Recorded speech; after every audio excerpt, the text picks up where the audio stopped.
Welcome to your weekly interval. This is the best damn nerd show on the Tenno Media Network, the worldwide leader in all of streaming entertainment. I am your host, the microphone alchemist, Bimbo Jimbo. With me tonight, Imperial Commissar Jeff Budd.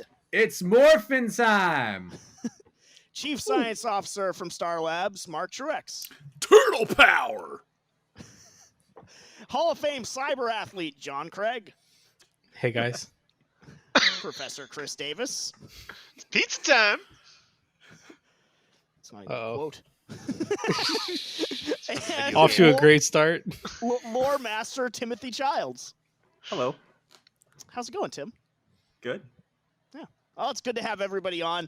The main event topic tonight is going to be two powerhouse fandoms that, even in the original run of the Best Damn Nerd Show, that I don't think we really ever gave one their proper due. We talked about, one a little bit. Teenage Mutant Ninja Turtles and the Mighty Morphin Power Rangers are going to be going at it tonight on the Best Damn Nerd Show. And I'm very excited to get into this just because, like I said, they're two really powerhouse fandoms. Emphasis on power. Yeah, well, we'll see about that. I prefer thinking, Turtle maybe more power. heroes in it. Yeah, I guess it works either way. But I just want to catch up with y'all a little bit. First, Marco, what have you been getting into since we last spoke? Since last check-in, I did a grand voyage home where I was able to finally clear out a bunch of nerd gold from my mother's house. And I actually stumbled upon my 40k Black Templar army. So I was super jazzed to find those. They were painted much better than I remember. And I brought them down here with me, and I can't wait to actually try to finally play a game of 40k, because I have never played. I've only ever painted. How are you going to make that happen? So bizarre. Looking at Jeff. Oh, gladly. Okay. Yeah, I would love to. Do you have another army to play with, or are you just going to split your force? Yeah, we'll split. I have no idea how to play. It'll be like Okay. a training exercise or something like that. That'll be really That's cool. Black Templar games. are awesome. Black Templar are an awesome army. Great And chapter. Yeah, very cool. And, Mark, you are always very, very artistic. And, one of the things, Mark was regaling me with some photos of some of the things that he was finding. And I got a photo of the Tusken Raider papier-mâché mask that he made, which really, if memory serves, is what sort of jump-started our friendship anyway in 5th grade, right? 4th grade. It's one of the things. I mean, Right. that some people think it started with the Tusken Raider mask. Some people thought it was the awesome name template with Venom drawn on it. I don't know. Oh, yeah. I mean, there was both great options and awesome fandoms that could connect people. Well, Spider-Man, Star Wars. And your what's artistic what's ability. that story? Yeah, so what's that story? James saw you on the playground wearing the mask and was like, "Oh my god, I don't have to be alone anymore," or what was the what happened? No, So- we were in 5th grade together, and Fifth. yes, yeah, that's what I said. I said Oh, 5th okay. twice. It was now. 5th? I'm glad you remember. Yeah, well, sorry, I had the same teacher for 4th and 5th grade. But yeah, Mark, AKA 4th and 4th grade repeated. yes. Well, actually, Miss Trauner became Mrs. Levy. She's actually, well, never mind. But yeah, Mark made an Oh, epic darn. I wanted to hear that story. Mark made an epic. Shut up, Jeff. Mark made an epic nameplate with it featured a very awesomely done Venom with the long tongue wrapping around his name, Mark with a C, in which I've had to correct no less than I think 3 people over the past 2 weeks, Mark, on the correct spelling of your name.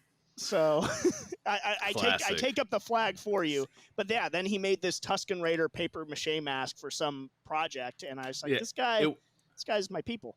It was a book report project where you had to read a book, and then you made a face mold mask of something from the book. So I did a Tusken Raider because I read Star Wars, which was fantastic. Lots of extra stuff in the novelization.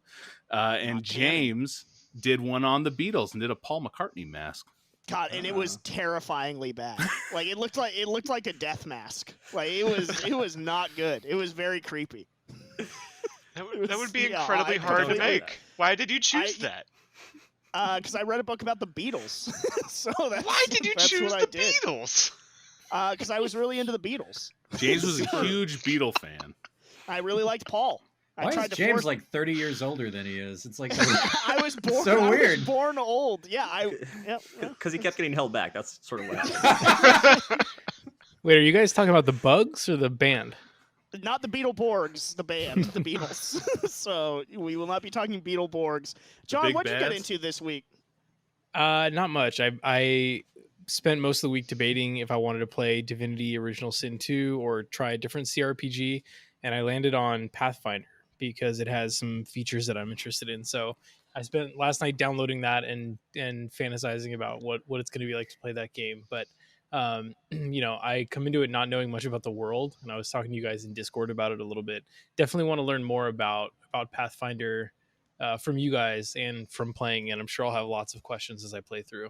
I mean, I've played it with a couple different friend groups, but most notably with Jeff, myself, and Tim Cool. It's the card game is super fun, and like the dynamic play process is really good, and it's another one of those where they have pre-made characters, but you can role play it however you want. And Jeff's take on Harsk, who is not your typical dwarf, it was really a lot of fun. I love playing it with you, Jeff. Dude, it's one of my favorite characters I think I've ever roleplayed as. I definitely enjoyed it. The time that you and I and Tim Cool did it like all night, and then when we just continued that quest many times over, it's been a lot of fun. Yeah. I don't know how much of the lore I can tell you about it. I can tell you about like the stories that James and I came up with. I mean, our lore got deep. Of course. It all just depends on how the game plays out as it's going on too. But there's some really cool stories, and I don't know how the version that you got is going to sort of translate. Yeah, I'm not but, sure. I think you'll have a lot of fun playing it. The Pathfinder fan base is very strong too, and it's a good system. And I know that there's a sort of a rivalry between it and D&D. I'm not like too familiar with it, but I'm thinking about like what character role. I definitely think I'm going to go with like a prefabbed character because, having no experience in the world, I think it's just safer to do. And I'm thinking about Paladin or like a Ranger. I'm not sure. I think I was just the straight up warrior character. Oh, in our card game? Yeah. Card game. I was a Ranger, which I think is why he was not your typical dwarf, because you don't really have a lot of dwarf Rangers. But he was a lot of fun to play as. My first D&D character I ever played was a Ranger, and that was a blast. I loved playing as him. Still one of my favorites. Didn't the character description say that he prefers like tea to a hearty ale or something? He prefers like that? tea to a hearty ale. He prefers the forest to like the mountain caverns. I mean, he's not your typical dwarf. Yeah, that's true. That's what you got to remember about Harsk. Not your typical if dwarf. you know if you know nothing else about Harsk, know that. Sounds like Gimli. So in learning about the character creation process, you also have to like choose your alignment, which got me thinking about the alignment of everyone on the show. And so I posted a meme in Discord. This will date our recording a little bit, but I feel like all of our alignments are definitely up in the air, definitely debatable. The one that is not, though, the one that is absolute truth, and everyone here has agreed with it already. So this person cannot deny it. Is placing James as lawful evil. Mm-hmm. His adherence to the rules and to what he considers canon, definitely lawful.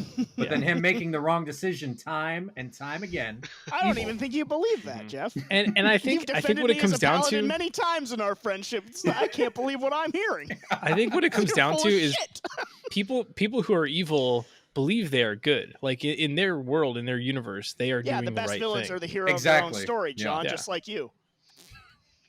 I was on the evil side too. I just Yeah, what were you, John? Were you neutral evil? There's one thing I disagree with. Oh, you were chaotic. Is that Tim Childs is chaotic evil more than anyone? Oh yeah, Tim, I love you to death, but you're Heath Ledger's Joker. In like, I'm just glad that you're on our side.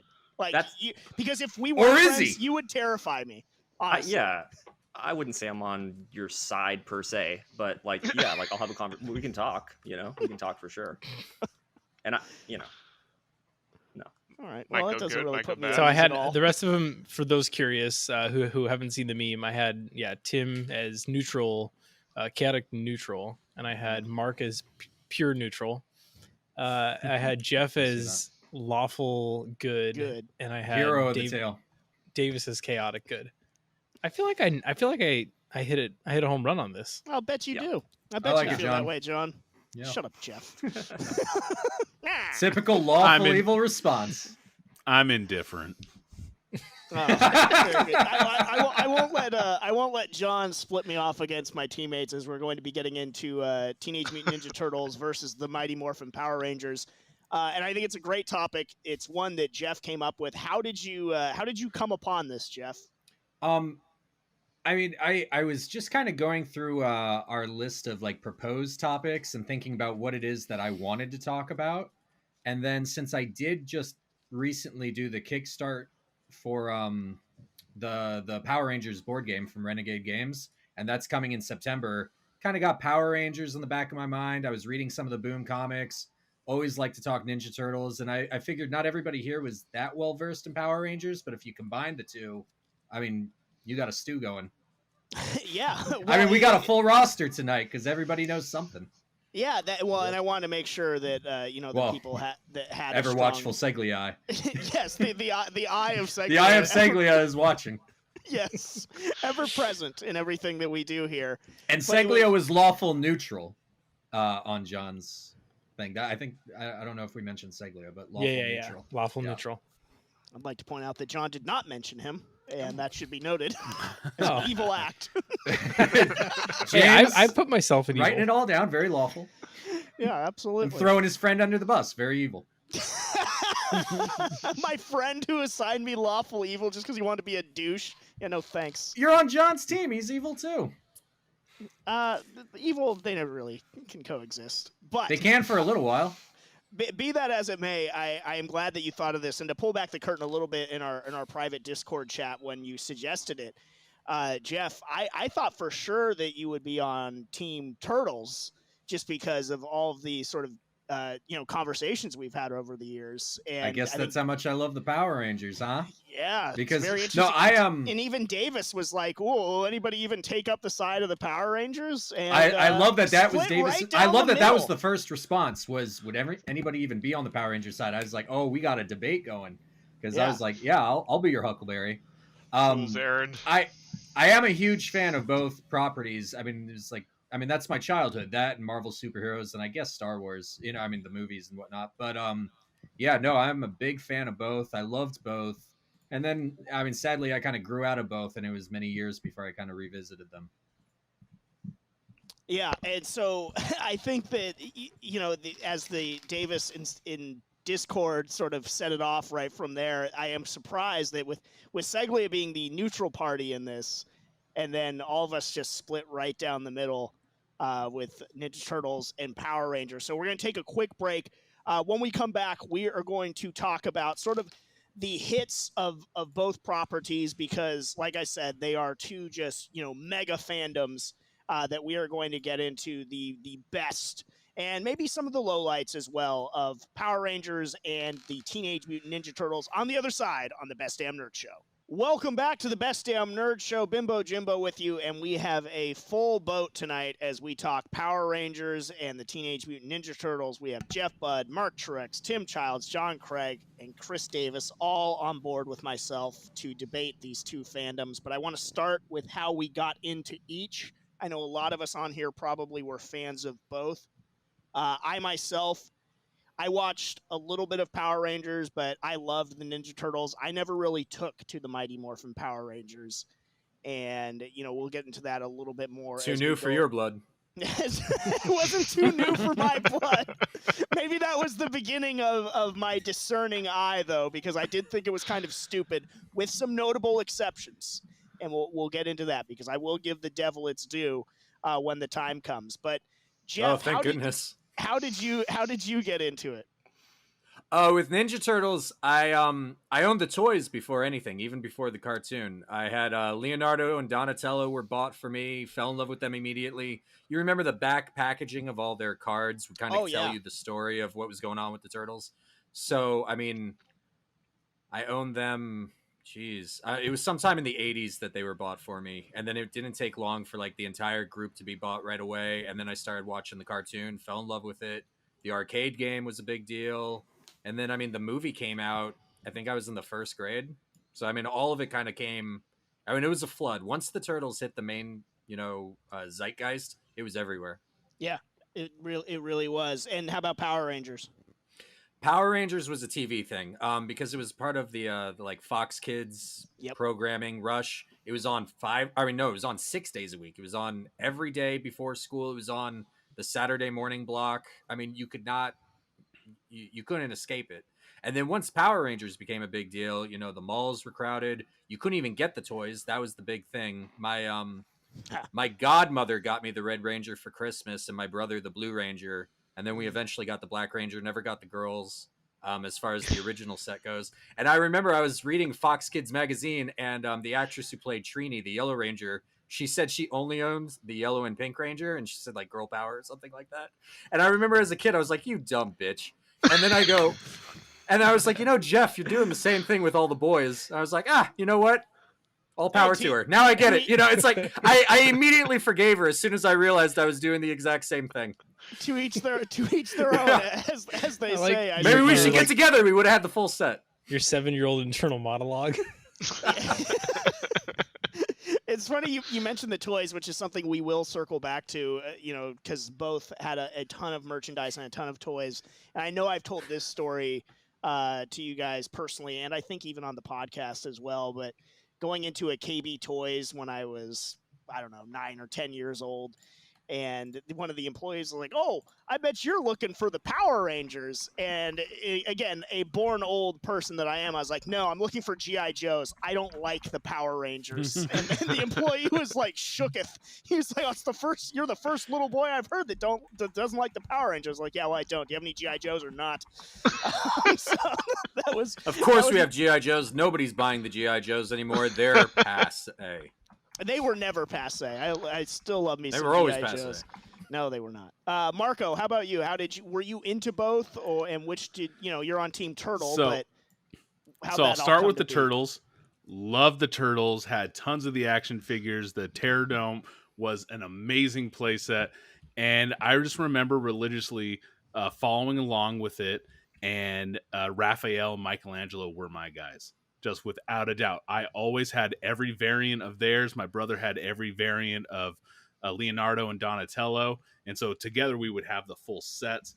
And I just loved it. I loved just the wacky characters, the anamorphic mutants, everything about it. Michelangelo was a cool party dude. How could I not, right?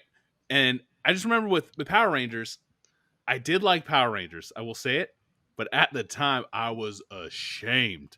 I would not talk about it. I wouldn't speak of it at school.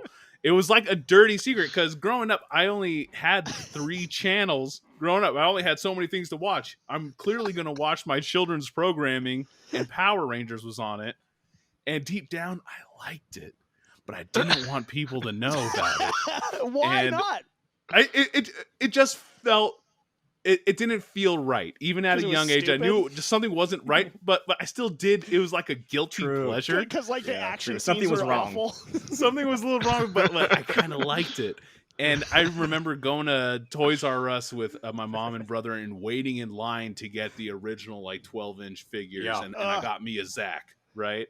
And nice. even when the theatrical movie came out, I still think to this day the greatest Happy Meal toy, if you would, to ever come out was from McDonald's, the theatrical release Mighty Morphin Power Rangers, where it was like a fully posable figure with the Zord it went into.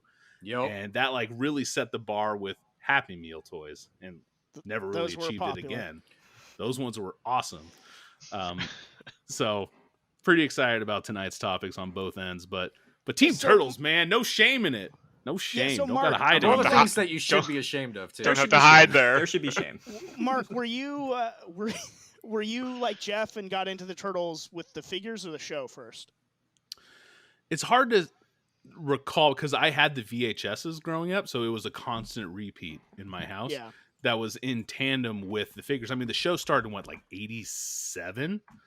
So I was a year old by the time it came around. It was just always there. It was so good. It existed my whole life. Yeah, that's kind of what I'm getting at, too, I think I'm the only one on the show who actually was cognizant in a world without the Ninja Turtles cartoon. I mean, I was born in '84, the same year that the comic book came out. And it's like I have memories of a world without the Ninja Turtles cartoon. Yeah, I mean, I don't think know you guys a world. do. Yeah, I don't know a world pre Ninja Turtles. So I was obsessed with the toys and obsessed with the animated series, but I can't tell you which, like the chicken and the egg, which came first with me either. They And it flooded the market. There. I mean, it was everywhere and it was everything. Yeah. Tim, you are team Power Rangers. Yep. How did that come to be? And did you dabble in the Turtles or were you not cool enough?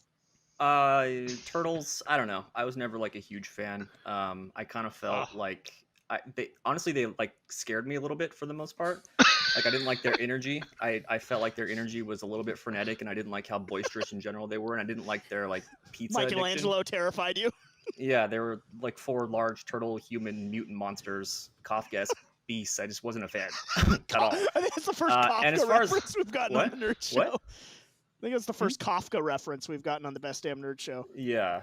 Wasn't that a shame? And as far as Power Rangers goes, I watched the show. I wouldn't say I'm like a huge fan of the show to like present day or anything like that. I think the lineup Tuesday afternoon when I was in 2nd grade was like Barney, Teletubbies, then the Teletubbies spin-off Power Rangers. So I watched it because it was on, I guess. Oh, well, I'm glad that we have such a diehard Rangers aficionado on here to defend them. Jonathan Craig. And all of the Turtles fans have been talking about how they like the Rangers, too. No, I'm not, but at least we really liked both. Tim's just like, yeah, this Teletubbies spin-off. Well, Tim was like, oh, we can shit on the Ninja Turtles? Sign me up. Yeah, I guess he's more just vehemently against the Turtles than he is pro Power Rangers. John, how did you get into either one or both, as it were? I honestly, I don't remember how I got into Power Rangers. Probably the same way Jeff did. Like it was just a present force on TV, so you couldn't really avoid it. And I thought, all the action scenes were really good. It was very realistic to me, and they were solving what felt like very adult problems at the time. And remember that one with Turtles. I got into Turtles a lot younger. I think my grandpa used to tape all of them on VHS. So every time I'd go over there, he'd have like a couple new episodes that he had taped, in the time between my last being there. So would just watch a ton of it there. I never had any Turtles toys though. It's my one regret. I did have Rangers toys, but never any Turtles toys. God, how do you avoid it? How? Wow. I don't know. I mean, I would have liked like a Michelangelo, I definitely would not have liked Raphael. So if my parents bought that for me, I would have thrown it in the trash right away. But ungrateful boy. I enjoyed all the Power Rangers toys for sure. And snapping your finger in the one where the head spins around, damn near breaking it. They don't make toys dangerous. Oh yeah, anymore. the morphing one. Yeah. Yeah. Yeah, I never really cared for that style of action figures, so I was happy to miss those. But Davis, how did you get into the Turtles? And I mean, were you into the Rangers as well? Is there any crossover? You seem pretty vehemently anti-Ranger like myself, so I am, but I will say there was a moment like Mark, and I have to. That brought back memories of when the movie came out. I was so embarrassed that I actually liked it. And I would watch it at home. My brother would come in, and he'd be like, "What are you watching? What are you doing? Why are you watching that crap? Turn it off. We're watching what I want to watch." And I was like, "Oh no, it was just on. I didn't have anything else to watch." I don't like it. Ooze. But I also didn't get that. I also didn't get the channel. I didn't get Fox growing up. I had 3 channels, but Fox wasn't one of them. And so Power Rangers, I don't know, every time it came on when I was at a friend's house or other family member that had it always seemed incredibly childish to me. And even the movie did too when I watched it. But I still liked that one for whatever reason. But the Turtles, on the other hand, not childish at all. Not childish at all. We're going to talk about how one children's show is childish, And- not the other. Just And coming from a Michelangelo. child's perspective at the time. Okay. And if you read the comics, they're very adult. Actually, it depends on which comic series you're Which- reading. There's that's true. multiple. Yeah. That's true. I know what you're talking about. The original, yeah. The original that one. one is very dark. It is a or very darker. different And take I don't like story. that. is. Like, I think if I had been sort of exposed to the comic first, I don't think I would have been as a big a Turtles fan. Like, I liked the tone of the cartoon. Well, Well, I because you were the right age for it. Yeah, If exactly. you were older, you would have hated the cartoon. You would have loved the comic. And I didn't come into the I- Turtles comments till college, and that was the right time for it. Oh yeah, then it's fine. So, yeah, exactly. Yeah. So, but growing up, I definitely started with the toys. My parents bought me those. Like, that's what I was just drawn to. I was just drawn to weird. My brother liked them too. So I was actually the same separation that Mark had. I was Leo and Donnie, and he was Mikey and Raph. So we just kind of combined and got him. You know, we dressed up as him. Like, we had the gear to just do it any day, but for Halloween for sure. We had the VHS. And every Saturday morning, that's what we did. We watched the Turtles. Yeah. And if the How Rangers were you even- not Michelangelo, Davis? Like I you are know. as an adult, you are Michelangelo. I can't place you as any other turtle. I was a Leo guy. Good- Front good and center. man, I was Davis, I'm a good man. leader. I'm a leader, John, and you know it. Not this James stuff. Leader. Your moonshine business would beg to differ with that, Davis. But I mean, like Leo was obviously the best of the Ninja Turtles. Although I think Michelangelo is probably a lot of people's favorites as well. Mikey was my brother's, and he was the older brother, so he kind of got his pick, and then I think I probably chose Leo because. How did he not? How do you pass on Leo? Yeah, how does an older brother not choose Leo? That seems Well, very you weird got to to me. He You has guys the certain Certain meet my responsibilities of the older brother. got to Yeah. meet my brother. So, Yeah, there you go. It's very odd to me. I do like that Mark and Davis hit on something that as a casual watcher of when I did see the Power Rangers, the idea of like just being sort of embarrassed by it is not.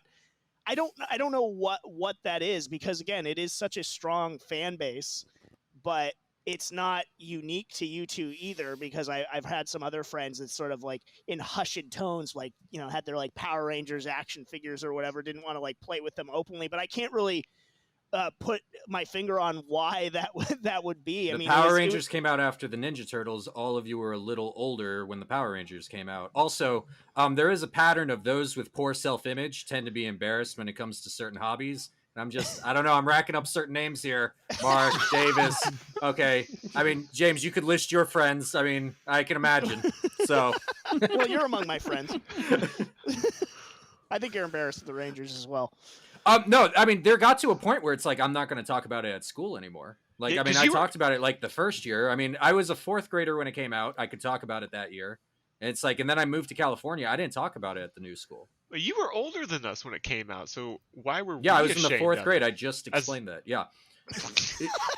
I know, but I'm asking why are Keep up, you Mikey. okay? Why were you okay with like liking the Rangers, but we were younger and it should have been okay if it was Kitty?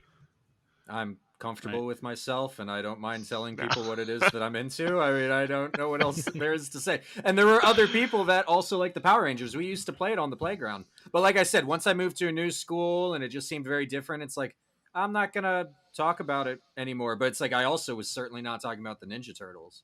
And I do remember, I think it was my 10th birthday. So it was when I was in the fourth grade. My buddy David, who is a big Ninja Turtles fan, like our moms were talking, and it's like, what Ninja Turtles toy should I, buy for Jeff's birthday? And my mom had to explain to her, it's like, he's not really into Ninja Turtles anymore. And like, I remember David just stopped talking about Ninja Turtles after Wow. that. And that's all he talked about beforehand. He grew up all of a sudden. He pulled a Davis or a Mark. He was ashamed of what he loved. I just think and, that and he's on a podcast right now going, I never really liked the Ninja Turtles, but sometimes I was embarrassed, and actually it was pretty good. It's like, and I'm sorry I did that to him. I didn't mean to. I just didn't want another crappy Michelangelo as a magician or Count Dracula Donatello. The Power Rangers just made Power Ranger toys because people just wanted Power Rangers. The Ninja Turtles are kind of like Gary Boring. Goldman's sugar cookie stand-up, where it's like the cookie has to make itself look different every holiday to sell it. It's like Power Rangers are like chocolate chip cookies. You just always want And that. no. And they You don't haven't have to change changed. the They haven't formula. changed Yeah. at all. Yeah, at all. it's like almost always the same color dynamic, usually around the same boy to girl ratio. It's some sort of animal or dinosaur that they're attached to. You just like it. I It's think time that's tested. very Child true approved. about Power Rangers. It's extremely formulaic and uninventive every single episode, and even as a tell me what the Ninja 7-year-old, Turtles I is noticed it. inventive. If it ain't broke, don't fix it. Like Obviously, they were onto something. So There's why a mess reason with why it? the Power Rangers haven't had to retcon since 1993. Ninja Turtles, on the other hand, seems to have to throw the same shit in the box, shake it up, and throw it How back many out different at us Ranger again. teams have there been constantly swapping out casts and storylines? Yeah, as people grow out of it. That's what happens when you have a live-action cast. What do you want? You want 40-year-old Power Rangers? Yeah, Zordon Should is be. fickle. What kid is I mean, supposed to relate Did, to that? did the, They did look the like it. threat disappear? I don't think so. No, they graduated the high threat doesn't- schools. What Exactly. I'm hearing is they graduate high school, failed. They move on. They no, failed. that's not. No, what are you talking about? They continued to win, is what happened. No, they aged out. I think What Yeah, there's a they thing aged too- out and new people come in. They aged Yeah, out. they- They're no longer valid. Whereas the Turtles, timeless. So when you left Still high got school, your that's because 4. you aged out, Mark, and you failed, or did you graduate? I graduated. What are the Power Rangers doing that have retired since? Nothing. Some of them returned, or they moved on with their lives. Nothing. All right, I had planned on getting into the '90s series. Can we so also they- talk about how the Ninja Turtles disbanded in the comic books? But they're back. I mean, how did they? No, they're reproduce not. If there's no female turtles, like it seems like it's a one-hit sort of thing. Donatello, he's not even a turtle anymore. He turned himself into a robot. I was going to start with the classic series, but since we've been talking so much about the toys, I'll keep it there. And both were featured on shows like the Toys That Made Us and stuff like that. So, you know, as we've discussed, it was a full-on blitz of merchandising from the Turtles and the Power Rangers. But I have to disagree with Jeff in terms of like the different action figures and stuff like that, and the different sort of styled Ninja Turtle action figures. Like You needed a Civil War Raphael? That was important for your collection? What I really liked was Green Raphael Beret was a Raphael. Green Beret, by the Green way. Beret Raphael. No, he was Just also saying. a Confederate He was fucking soldier. How'd that action figure age?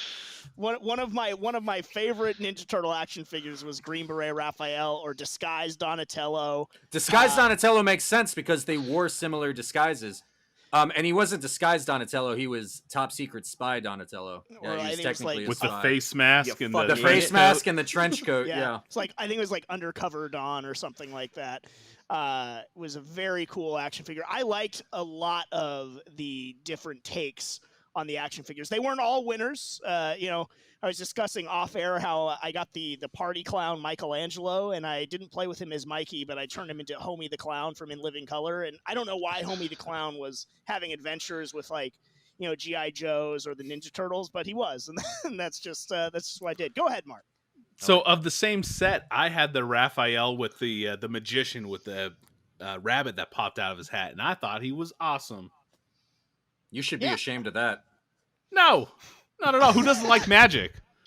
I was a child. I think it just Magic's goes to great. show. I think it just goes to show how trivial the enemies that they were facing were. They had time to like learn how to do magic and, you know, walk around in disguises. The Power Rangers were in life and death struggles every single episode. Well, the Ninja Turtles were beating up a bunch of teenage runaways and junkies, so I mean, it's like I don't know how much ninja training you need for that. Real Being junkies world themselves, problems. that's the natural progression. Yeah, that too. I Let us don't- never forget that the Ninja Turtles is just built off of a stupid joke on the Daredevil comic books. That's all it is. So Conversely, I didn't really care for the flipping head Power Ranger action figures. morphing Those were action. amazing. Yeah. Those are amazing. Yeah, I I know did you not would have like them snapped at your all. precious little fingernails. I understand, James. You were scared when John told that story. You were shaking. No, I didn't think they looked very good. And I didn't like. Go ahead. Mark. Well, I will say the Turtles had a morphing figure as well, where they actually collapsed into a full turtle, like a baby turtle, and those were sick. Those were amazing. No, because it was very hard to fold it up and get it into the shell. And You're also, older. and then they looked misshapen. A they great didn't. thing about the Ninja Yeah, they Turtle did. It was action all figures, bulky too- body and then like weird little arms and a little head. You mean like I know a what it turtle? looked like. It looks just like a turtle. Oh, except for when you compare it to the other Ninja Turtle action figures. The original Turtle action. They also Anamorph- then those are they got out of anamorphic. control with that. They got out of control with that too. I had a firefighter Leonardo that turns into Leonardo driving a fire engine. How stupid is that? It's stupid, Mark. Turtles Yeah. shouldn't fight fire. No, they shouldn't. It's a poor I mean, consumer choice.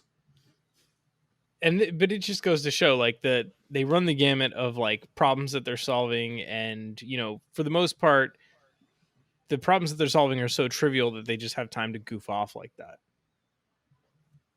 Make stops, eat pizza. I don't think anyone takes them seriously. No. If that's what you're getting at. Well, I mean, it's a bunch of turtles just running around. Yeah.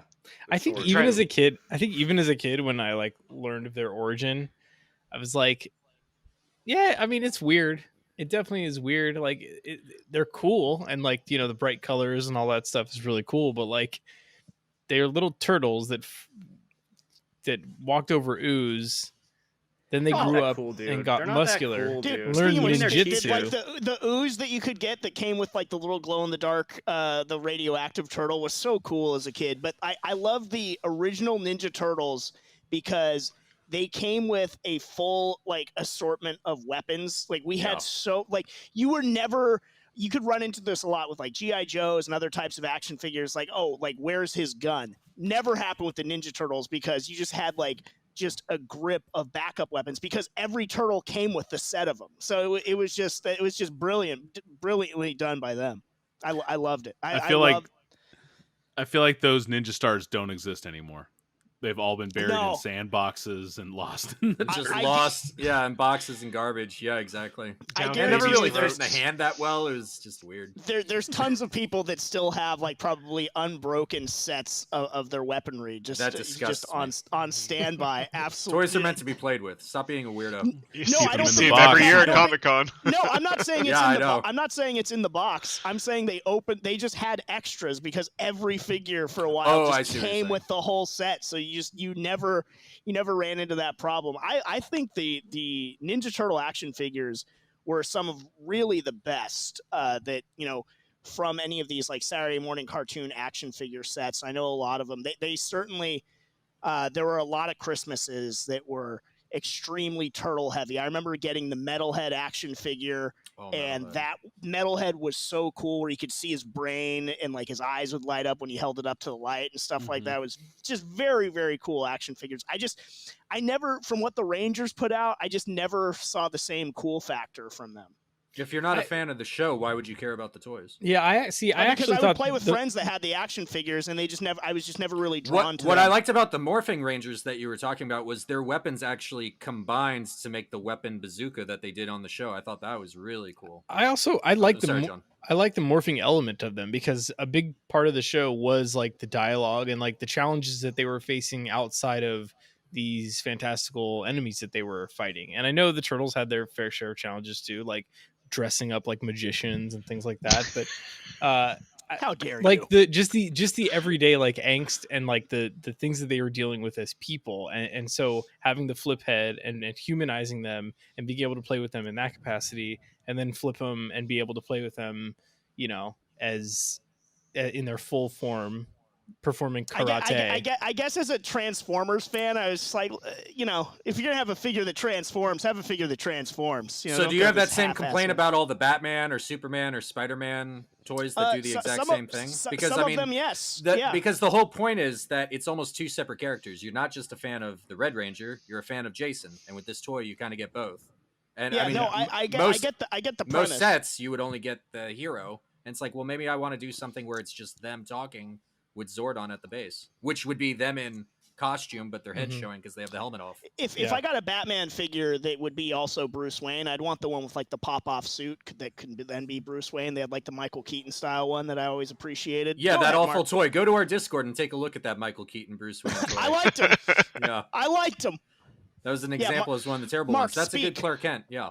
But you know what? All right, I'll tell you right now, though, Mark. Ninja Turtles and Power Rangers don't hold a candle to Superman, so I think it's totally acceptable for Clark Kent to have his own full action figure. He's I Superman. love the Clark Kent figure, gotta say. I do too. But- well, one of the things I liked, my favorite Power Ranger toys were actually like the 3-inch ones. They were very small, and it was like the stationary statue ones. Dude, Yeah. They did a full set of yes. the Power Rangers, but then they did a full set where it was just them in human form. Because a lot Yeah. of the times, the way almost every episode broke down was they'd fight the putties in their human form. Things would get a little more serious. It's Morphin time. And then things would get more serious as the monster grows with Rita's spell. And then they get into the Zords. So you would have that steady stage. I liked just having the action figures of them in their regular clothes. And you could have them go to Every school and hang out. Yeah. episode. Dude. Well, not every episode. Sometimes they were able to kill it before it grew. Sometimes it was just a bazooka thing. I mean, also what you have to remember about the Power Rangers is they were dealing with, established footage from another series.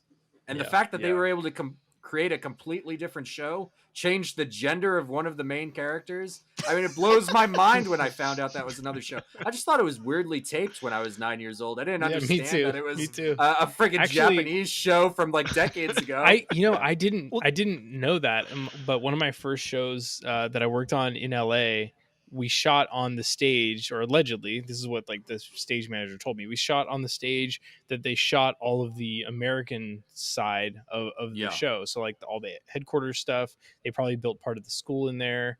And then I was like, oh, what about the action stuff? And he's like, yeah, that was all from a show that was imported in. It's like, oh wow, I had I know, no that's idea crazy. as a fan. Had no idea. I think that's one of the Yeah. things that for me, like the action sequences and stuff, and I know that they were having to deal with that stuff. It just never, I don't know. It didn't hit me right. I didn't like how it was. You had a presented. problem with how well choreographed it was? I get that. Yeah. I didn't think it came off very well. I didn't think it came off very well choreographed. I think the amount of destruction that Angel Grove had done upon it with these Rangers battling their Megazords never got addressed in the city is just absolutely ludicrous and absurd. Whereas the Turtles No fighting their damage was street ever toughs, done. yeah.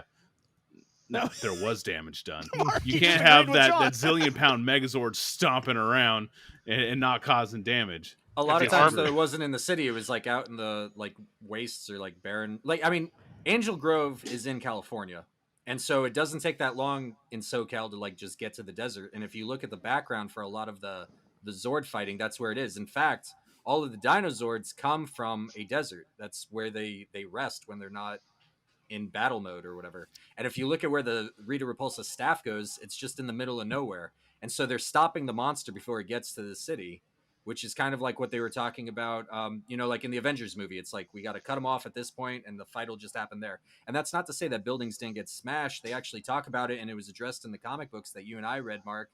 And they talk about what a presence the Power Rangers have in the community. The Power Rangers help rebuild things too.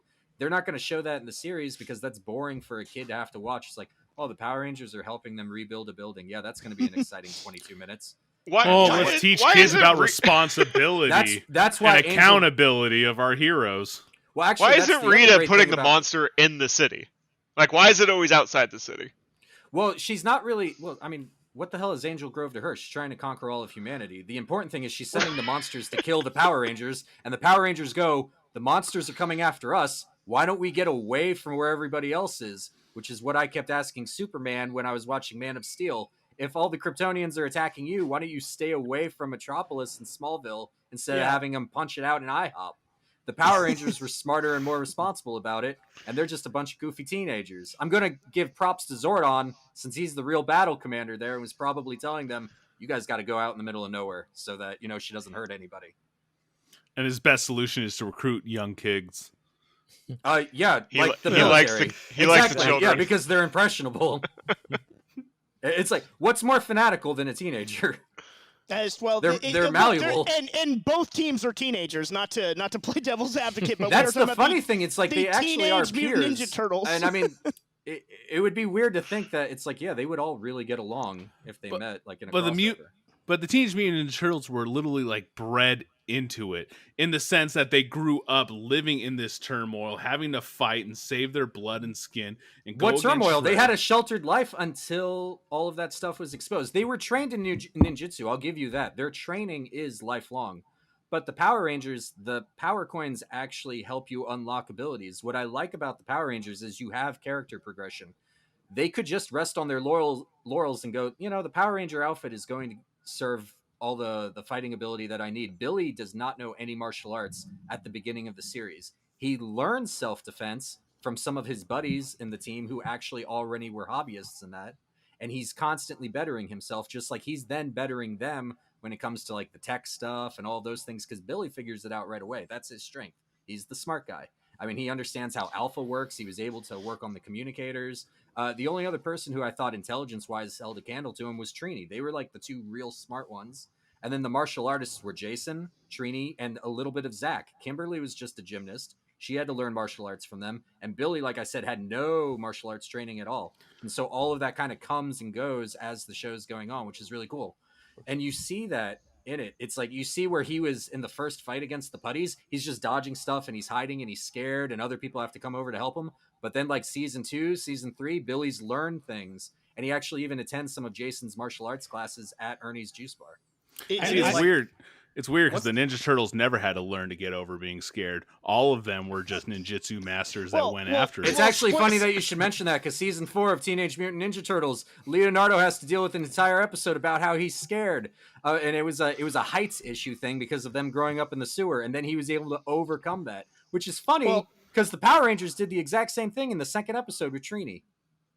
Wow, that's weird. It took one episode for the Turtles to show a weakness, whereas you get an entire story arc for a main character of the Power Rangers to come over. Well, I weird. think it's important. Yeah, no, actually, you get 5 different, very unique story points with all of them. All of them have their own arcs, and they're all learning different things. Very good point that you need 5 characters to compare to 4 Ninja Turtles. Plus a Casey Jones. Jeff made an interesting point, though, because I think what makes this topic so good in a lot of ways, beyond just the large fan bases, is that they are analogous in some ways in how they're constructed. With Donatello and Billy sort of being, comparative and everything like that. And, I would compare Jason and Leonardo and just even similar weapons. Yeah, absolutely. Lance and staff and the swords. But I want to dive into the TV shows. We've done a little bit with the Rangers, but the animated series of the Teenage Mutant Ninja Turtles is my favorite adaptation, whatever you want to call it, for them. They've had movies, they've had the rebooted series and stuff like that. But how I always think of the Turtles is that classic animated series, and I do think it is one of the best children's cartoons of all time. And I just really think, the intro is still, I can hear the intro and it still gets me going. Just like, X-Men, the animated series, sort of similar vibes with that. I loved the animated series. Davis, can you expand on that too? Like a little bit about what you felt about it? The animated series, you heard the song coming in, just that first, he wants to sing it. I do. Just sing it, dude. Just sing it. No, it's like the first soundbite that when it's all coming down, like the letters start coming in, all the lighting, and it's just that first sound. It's not even a note almost, but you just know it drops. It just amped you up for the show. And dude, when the singer says those turtle boys don't cut him no slack, it gets me going, man. Fuck the evil Shredder when he attacks. Turtle's gonna get you. But the show just did so much. I mean, bringing in characters from other universes. They went in different timelines. It's just it did go a lot all over the place, and there were some weird characters. But that's what the Turtles were. It kind of just put you in a whole different universe. Yeah, Mark? Along those notes that you're mentioning about other characters and so forth, Stan Sakai's Yojimbo coming into the fold is pretty rad. I mean that's an awesome character, and to have that folded into Teenage Mutant Ninja Turtles while still being kept as an independent creator-owned entity for Stan Sakai is pretty rad. I mean, that just goes into the entire comic origins with Mirage Studios with Teenage Mutant Ninja Turtles is awesome. And I would say that lately, after Ninja Turtles transitioned over to a lot of rights with Nickelodeon in 2009, they started having a lot more cross-pollination, if you would, like the Ninja Turtle Batman animated feature that came out a couple of years ago was superb. And I know even recently we're talking about it here, but Ninja Turtles meets Power Rangers, it actually happened in comic book form. And the Ninja Turtle property just being, anamorphic mutant turtles lends itself to be adaptable in all these different scenarios to cross paths with different fictional characters. That is, I don't know, just it opens itself up better than many other properties could. I feel like it can exist in all these different mythos, especially as being street level heroes, right? That they're never so big and world dominating mainstream aside from fighting Krang and the alternate dimension. But I think it lends itself to that property, and that's one of the unique factors of the Turtles. Well, one of the things from the 80s and 90s is how big ninjas were. be it through GI Joe and other properties and other cartoon shows and everything like that. And so one of the cool things about the Ninja Turtles is they're literally ninjas and they're fighting other ninjas. So for a large part, obviously they have a wide cast of villains, but the Foot Clan and Shredder taking on this good set of ninjas was just for me as a kid. It was just in heaven, kind of having that sort of dynamic going on. Ninjas were cool, and so by extension, you have the Teenage Mutant Ninja Turtles. It's like this is perfect. Like this is what I'm all about right now. So that really, and for whatever reason, you never cared that nobody had guns, and like it wasn't like GI Joe. It wasn't so violent, even though they're using weapons. But you weren't like seeing death ever either. I mean, they did have to make the Foot Clan robots at one point because of all that, but yeah. But it was just a different sort of energy from a cartoon show. What about the Power Rangers TV show? What stands out, all these years later? Tim?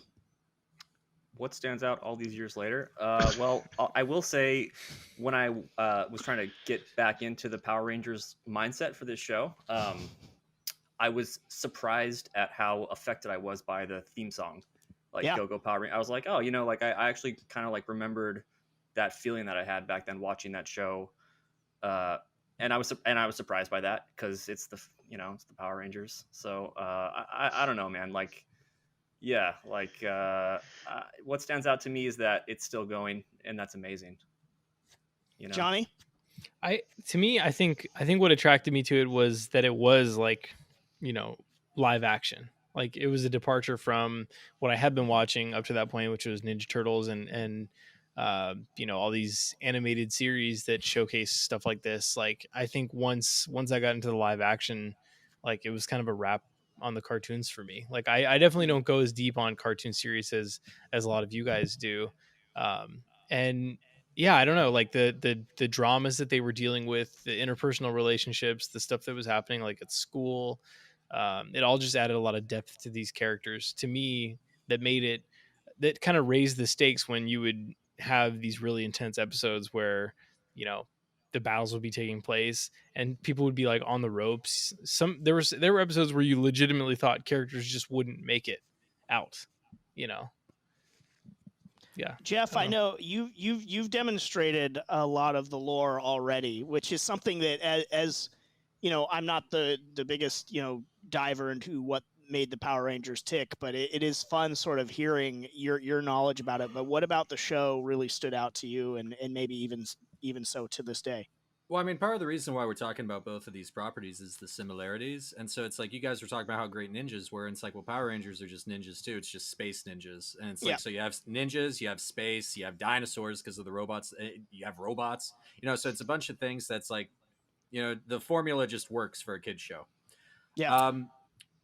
Like Tim had mentioned, I love the song. It's another song that kind of gets you pumped. I love the original Ninja Turtles song. I love the original Power Rangers song. And then depending on the Power Rangers property, the song would change. I think Zeo talked about how their powers were greater now. I forget what like Turbo does. I wasn't watching at that point, but the cool thing about the song is they would also use it in the show. So like whenever they had accomplished something great or when like the battle was over, they would just start blasting the music again. Usually like when Megazord like destroyed like the main monster or something like that, then it would be like, a couple of martial arts moves and him like, fronting he's dabbing for the camera. And it's like, they would just play the Power Rangers song. And it's like, so all of that really would pump me up. The thing that I'm most impressed with the Power Rangers is like what Tim was talking about, how it's still going and the fact that it's just consistent. We were talking about the rosters changing. It's not that the roster just changes, but it's like it's a gradual thing, and they actually have episodes that address it. And like when Tommy finally left the group, and I didn't know this, I was doing some research while I was watching or preparing for the show. They were talking about Tommy picked his successor to be the Red Turbo or Red Zeo Ranger. It was like somebody they had met that he thought enabled like embodied those same like principles that you need to be the leader of a Power Ranger team. And then I was looking at voting of like greatest Red Rangers, and Tommy chose well because usually TJ ranks higher than Tommy as far as best Red Rangers. And it's like, so he chose a good successor. And then a lot of actors would like return at different times. Like my favorite character is Jason, the original Mighty Morphin Power Ranger or Red Ranger, the original leader of the team. He came back And it was like a random chance that I actually watched that episode because it was still on Saturday mornings, and the commercials for it would be like, find out who the gold Zeo Ranger is or something like that. I was like, I want to know who the gold Zeo Ranger is. I don't even know what a Zeo Ranger is, but I want to see this. And it turned out it was like this alien prince or lord or something like that, but he was losing the ability to like keep himself in one body, and so he had to like loan out his powers to continue to help the other Zeo Rangers. And so they asked, it's like, do you know somebody who like has, you know, strength of heart, has courage, has wisdom? And Tommy's like, I know just the guy. And it was Jason. He brought Jason back for the show for a little bit. And it's like, that stuff's like really cool. He also had a cameo apparently in one of the movies. I only saw the first movie. I never watched the Turbo movie because I was already past it at that point. But it's like, I love how much they do callbacks and characters transitioning and, you know, different ones interacting. And then I knew they did this in the comics because the comics are easy where you can bring all the teams together. They did it on the TV show also, where I think it was the ones that kind of have like pirate symbols on their chest or whatever. They were going against like a very big force of monsters or bad guys. They brought back every Power Ranger team. They're all standing together. And then it's like, obviously you can't bring back every actor, but some actors that they would have those ones take off their helmet to talk to them. So like Jason David Frank came back and he's rocking the Green Ranger outfit. That's awesome. And it's like, that is Tommy Oliver. And it's just so weird to think every Ranger team has to unite to go against like whatever this great evil force is. And I love that. To build off what Jeff is saying real quick, like I think there's something to be said about having persistent heroes in the Turtles world.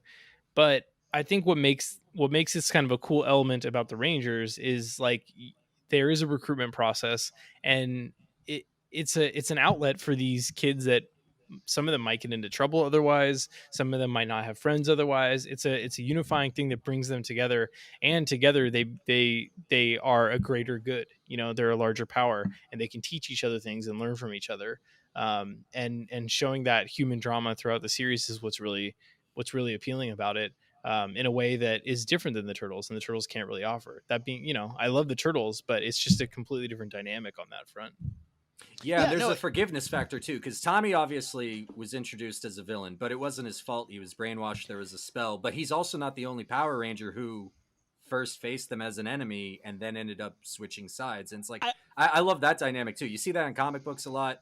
I think, if anything, the Power Rangers really show an example of what maybe comic books should do. Character progression, moving on, starting new things. That way we're not talking about retconning or characters being changed for the hell of it. You know, there's a new Spider-Man because Spider-Man is actually aged out, and then that's just how comic books are. I mean, I know that they tried to do that with Superman comics decades ago, and they just said no. The higher ups were like, you're not going to do that, like, because Superman like revealed himself to Lois Lane, and then they go, no, get rid of that. We're not doing that. We're doing the exact same thing that we've been doing, and we're going to continue to do the exact same thing for another like 25 years till he gets married. Yeah, no, I think you bring a good point with that would be an option for comic books, and I'm glad you both brought up Tommy because even though I was not an avid Ranger fan, there is a story arc from the Power Rangers that I feel like everyone in our age group remembers vividly, and that is the introduction of the Green Ranger. And I've seen this meme popping up a lot lately, and it's before Thanos. The Green Ranger almost took over the world with no army, just him and a flute. Kids these days wouldn't believe the amount of stress from watching evil Tommy give the Power Rangers the business for 5 straight episodes. And I will admit to you, I was not a big Power Rangers fan, but like you with wanting to see the reveal, Jeff, I was like, what's going on with this Green Ranger? He's kind of cool. Like, I kind of want to see what's going on here.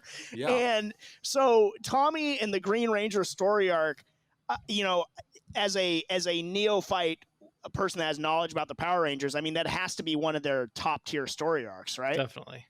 Yeah, I think John and I are both huge fans of that story arc. It's left an impression on both of us. I think on everyone. Because there are so many great things that happen in it. Like you said, it's 5 episodes long. And remember, Power Rangers is on every day of the week except for Sunday. So all of it is resolved in a week's time. But it is epic. I think it's the first time that I've ever seen anything like that. I think it's the first time the Power Rangers did something that actually carried over from other episodes. They would later on do that, like with 2-parters and things like that, but this was above and beyond. I mean, it's like watching a movie, basically. What was great about it is, he's new kid on the block. He just moved to Angel Grove. also a very talented martial artist, so Jason's already feeling a little threatened. Mhm. Kimberly already has a crush. She has an interaction with him before he's kidnapped. Rita Repulsa sees his great martial arts ability, and it's like, I'm going to kidnap this kid. I'm going to brainwash him. I have one Power Ranger coin. I got to make it count. And she did, because the Green Ranger kicked the crap out of them for episodes at a time. And it was the Green Ranger. It was teamed up with Goldar, her Mhm. general, who we love. Goldar is great. Goldar is great. I'm always glad that he never got killed because he was such a great character. I think he got killed like towards the very end, but it was the two of them, and it was Scorpina who was like hot as shit. So it was the three of them just kicking the shit out of the Power Rangers constantly. The best Yeah. part was the Power Rangers were in the Megazord fighting a large monster. It may have even been Goldar or something at the time. Because Tommy is technically a Power Ranger, he was able to walk inside the Megazord. So they're all piloting it. The door behind them that I didn't even realize was a door opens up. He's there. He just starts punching the shit out of all five of them and throws them out of the Megazord. You see each one flying through the air. And they're like, what the fuck happened? Who is this guy? And then Zordon's like, oh shit, that sixth coin. He is I think the coolest Power Ranger that has ever been. Like I again was intrigued by that storyline and him being an evil Power Ranger. It even to a non-Ranger fan really transcended what was going on at that time. And he's got the cool gold armor, and his Dragon Zord is more powerful than any of their individual Zords. It can hold its own against the Megazord. Yeah, it's a Godzilla robot. And I think like Godzilla. The fact that they had like new storylines like that, and like the episodes where like Jason is facing up against Goldar, and he spends like most of the episode like on the ground in the fog, just like hiding from him. Like those episodes. I know it sounds silly, but those episodes, to me, it was like the first time that I saw that kind of progression in a series. Like it wasn't just like return to zero at the beginning of the next episode and like see what adventure they go on then. And it also felt like if they can introduce a new character, they can take characters away. So like it makes you scared for what could happen to these characters, because you're like, I don't know what's gonna happen. Like I'm not used to seeing new characters get introduced in any of these series. Not like main characters, you know what I mean? Oh, yeah, correct. when Jason gets kidnapped, so the Power Rangers are not only getting the crap kicked out of them by this other Power Ranger who's more powerful than them, they also don't have their leader and toughest guy anymore. Yeah. And Jason can't morph. He's in some dungeon in Rita's castle on the moon. Yeah. And it's Goldar there swinging a sword. Goldar who could kill anybody. Yeah. And he's fighting, and Jason's just hiding from him.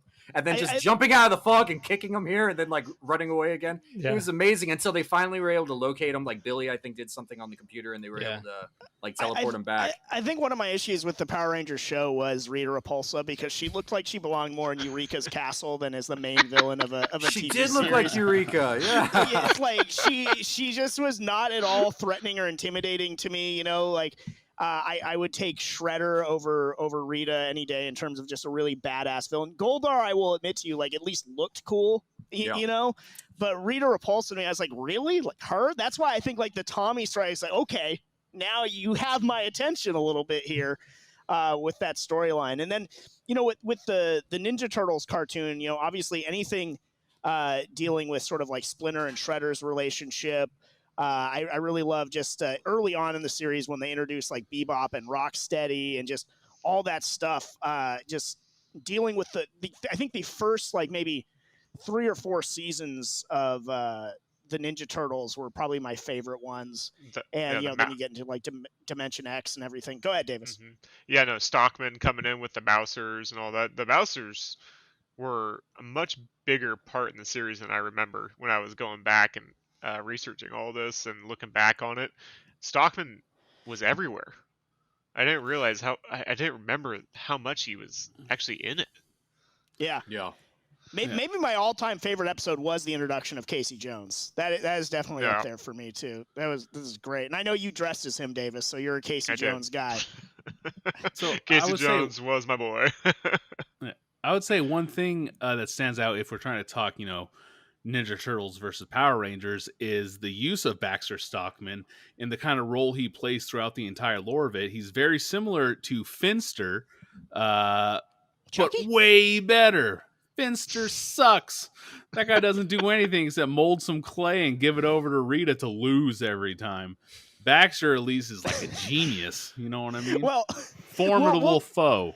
I think we can you know get what? more No, and Mark more- makes a good point. Finster constantly lost, and Baxter Stockman won. Oh yeah, that's right. He lost all the time too. And let's talk about the consistency thing again. Baxter Stockman, what race is he? What do they do with him? It all depends. Like they constantly change it depending on what medium or cartoon you're on and stuff. It's like they can't even stick to who Baxter Stockman is. They can't even stick to like who the Shredder is. We will get more into sort of like the battle of the villains and stuff in the next segment. But I want to talk about now the video games of each franchise and stuff like that. For me, it comes down to Turtles in Time, which is one of the best beat 'em up games of all time. It was great in the arcade. It was great for the Super Nintendo. I think probably everyone on this podcast at some point had some fun playing Turtles in Time. I think that's just one of the all-time great video games. Yeah, I actually prefer the original arcade game. Yeah, okay. And like, that is one of the best video games of all time, I think. And it saddens me that like the kids these days like aren't going to grow up experiencing that. That being said, you know, Mighty Morphin Power Rangers also had a beat 'em up game in that era, and they chose the superior console to launch it on, the Sega Genesis. Oh, yeah. I don't know if I can agree with your assessment there, John. I mean, no, the Power Rangers, of course, was epic, and so it was on every system. But it was one of the times where Sega Genesis and Game Gear just churned out the better product. It's like I was looking at a compare and contrast, and it's like it really is not even a contest. Nintendo was using the same sprite and just a different color. Everybody was just the Red Ranger in the Super Nintendo one. Game Boy, they even had one on the Game Boy, which was complete and utter crap. The Sega Genesis one was good, and the Game Gear one was like really good. And it's like Game Gear was a great handheld. It just took all the batteries in the world to keep it running, but it was a great. You got to get that Gear battery Power pack and Rangers just was great. plug it in the wall, man. The original Ninja Turtles game on Nintendo. The NES. That was a great game. Pretty much That's a good game. impossible as well. Dude, so hard. Just unbelievably hard for the audience that was going for that game. That's like too many Nintendo games, unfortunately. It's just an era, you know. It's like I wish kids had to deal with that when it came to gaming too. Yeah, me too. Just games that were complete shit. You don't get a save. You could beat it. You have limited lives. There's no saving. Yeah, and there was no way to look up what to do or anything like that. Yeah. You had to hope you had a friend that was like better than you that had beat it. Yeah, someone with an older brother that can beat it for you. Are there any other Power Rangers games that stand out? Because I mean, you know, for me, like I said, the original Turtles arcade game and Turtles in Time are just indelibly etched to me. But are there any other Rangers game that we want to give some love before we move on to the movies? I didn't really play any of the video games. I played like board games and stuff like that of both. Yeah. I know they released a fighting game, I think like a year ago, maybe a year and a half ago, Power Rangers Battle for the Grid, and that has been really good. Apparently, Seglia says that the net code is really good on it, which is a rare thing in fighting games. So, that's and also just kind of a cool genre for a Power Rangers game. You know, if you're gonna move them like outside of the beat 'em up genre, I think doing a fighting game totally makes sense. All right, let's talk movies, because the Power Rangers movie was a big deal when it came out. The Teenage Mutant Ninja Turtles movies and their subsequent sequels were a really big deal. Mark, we'll start with you. What did you think of the Turtles movies, the original lineup, before we get into the reboot and all that jazz? Love the first two. Do not recall much of the third Turtles in Time. But it's still actually just called Teenage Mutant Ninja Turtles 3. It's not called still Turtles a much better representation of samurai than Power Rangers ever did. But the first two movies were really good, I will say. I mean, Vanilla Ice in Secret of the Ooze is probably like Hollywood gold to this day. Cemented that dude in our culture. The Ninja whole rap was great. Yeah, Ninja rap, the whole Raphael shtick through him being the loner in the streets, Jeff, and Casey Jones. One of my Absolutely favorite things amazing. that Jeff does is the impersonation of Raph when he gets upset with Leo. Would you be so kind, Jeff, as to do it for us now? Oh, I'm trying to remember. Feed me a line or something like that. It's like talking about like Splinter being alive. And it's like I know, and no. That's not when they're fighting anymore. I know. I love that's one of my favorite lines since because Leonardo had just done the meditation and actually had mind linked with Splinter. It just shows that Leonardo is better than the other Ninja Turtles, and then goes to them and he's standing there and it's like Splinter's alive. It's like, I know, Leo, we all think he's alive. It's like, I don't think, I know. And then there's just them training and everything. Like, that is epic. I just remember you doing rap go, yeah, okay, them fighting. Leo. It's like, okay, Leo, yeah, you're the leader. Because even though they all grew up together, Raphael is from Brooklyn for some reason, but none of the others are. No, anytime the two of them fought, I love when they're living in April's apartment in the beginning of the second one, and Leonardo and Raphael are being punished, and so they have to do backflips in her apartment. Like, Splinter sentences them to like 20 backflips. It's just the two of them walking slowly across the living room, doing a backflip, counting. It's because they got into some argument. Dude, I don't think we've recognized how amazing Splinter is as a sensei and as a character in that series as well. Like, I really feel like he makes the series. He's definitely much better Splinter. than Stick ever was, for sure.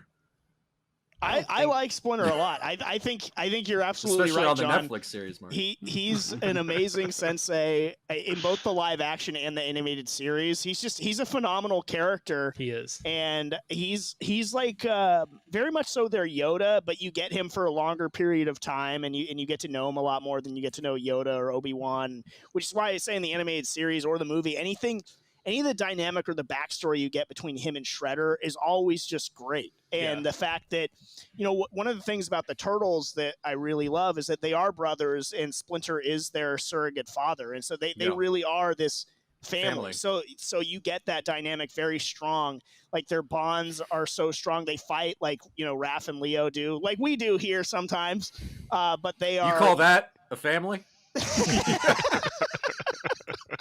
But yeah, no, you're absolutely right. Splinter is one of the greatest characters in the whole series, and just one of my favorite characters in fiction in general. He's a great spiritual leader, a great mentor figure for any property. I really, really love Splinter. But yeah, I myself, the movies were a big deal when they came out in theaters. They were a big deal when you would get them on VHS and you could, continue to watch them and have Ninja Turtle parties and stuff like that. Davis, how did you feel about the movies? The movies, I will say, the original I could still watch today, and I don't feel like it's too dated. Some of the costumes are a little bit, but they actually did a really good job on the physical aspect of it, and it was dark too for a kids movie.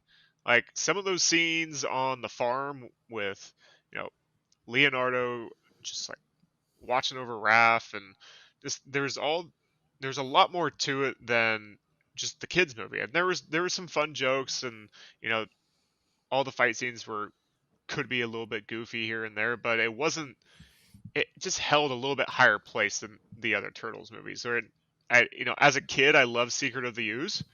But now, later on, I hold the first one in such high esteem that that will forever be my favorite, and I try to forget the third one. So. I think the original Turtle costumes, I like those better than what we got, more recently. I just do, and it could be nostalgia talking, but those are the Turtles to me, at least, more accurately. What went wrong with the rebooted series? Because it wasn't all bad. I thought they nailed the personalities of each turtle really well, especially Michelangelo, it was definitely a star turn for him. I know Jeff is partial to the hat scene with Will Arnett. We had Megan Fox as April. There was a lot, whether you like Michael Bay or not, there was a lot going on for them to be successful. The second one was absolutely awful. I thought the first one was okay. But Jeff, what did you think about the rebooted series? And you can feel free to touch on the originals because I know you're a fan of both properties. Yeah, I mean, with the originals, I think I echo exactly what Davis said. We have the exact same opinions on the films. The first one, you could watch it tonight. It's totally fine. It ages the best. The second one is good. I definitely liked it more when I was a kid. My biggest problem with it was just that they didn't use Bebop and Rocksteady, but apparently Eastman and Laird specifically told them not to use those characters. I don't know why. So it's like that always kind of took me out of it a little bit. And I was kind of bummed that it wasn't a better Shredder fight in the second one, where in the first one, I thought we had an amazing Shredder fight. Not only was he able to fight every single one of the turtles, but then it was Splinter who took him out because the turtles aren't ready yet. And it's like, and I know in the comics, Shredder's taken out very quickly, and Leonardo just beheads him, and that's the end of it. But I mean, I do like that for the most part, Shredder is an ongoing character and villain that they have to deal with in the cartoons and the film franchises. As far as the new ones go, I think on the BDNS was the biggest defender of that first one that came out like 2014, something like that. I thought it was promising. Oddly enough, the only character who I thought they didn't nail from the good side was Leonardo. I thought he was kind of, not a poor performance by Johnny Knoxville. Yeah, he was kind of bland. And I feel it's the kind of thing that the leader of the group sometimes falls into with a script, that it's like, we're just going to have him drive the story when it comes to, guiding them in different ways. But I thought Michelangelo was nailed well. Raphael, I thought they did a good job with. Donatello, was he like maybe a little too puny looking? I don't know. I did like the idea of him incorporating the tech on his shell and doing different things like that. I thought all of that was pretty interesting. The character design, I prefer my turtles being a little bit smaller, but I didn't think it was the end of the world that they made them the way they did. I thought all of them interacting together was awesome. Megan Fox as April O'Neil, it wasn't great, but it wasn't bad. So I didn't think she took away from the movie. Will Arnett, I thought was funny and was kind of like a cool character. He was like Norman or whatever that guy's name was. Like he was cameraman in the movie, but it's like the reporter on the cartoon. And then obviously they completely screwed up the villains though in the first one. Yeah. And then the second one, I had such high hopes with the commercials and everything that they're saying. It's like they're incorporating Casey Jones. It's Stephen Amell, who at the time was beloved friend. We loved. And an ally of the Best Damn Nerd Show. Yeah. And then they were going to have Bebop and Rocksteady. And I loved it because it was them facing them off in like some cargo plane or something like that. And Michelangelo makes some remark about like, it's like, oh, the Mohawk look, you're bringing it back. And then Bebop's like, oh, you guys tell jokes now. And then the two of them just charging in. And there's this part where like they grab Raph, and Raph is just like punching down on their back as they're like slamming him against a wall. And like visually, I thought that was great. And that's exactly how the Turtles should have fought him.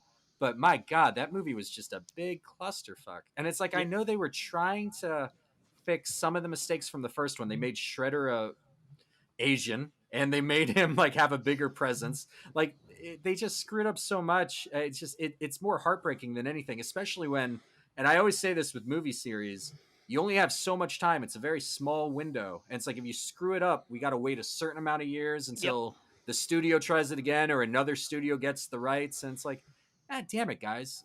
Like you robbed some kids of like a good Ninja Turtle movie.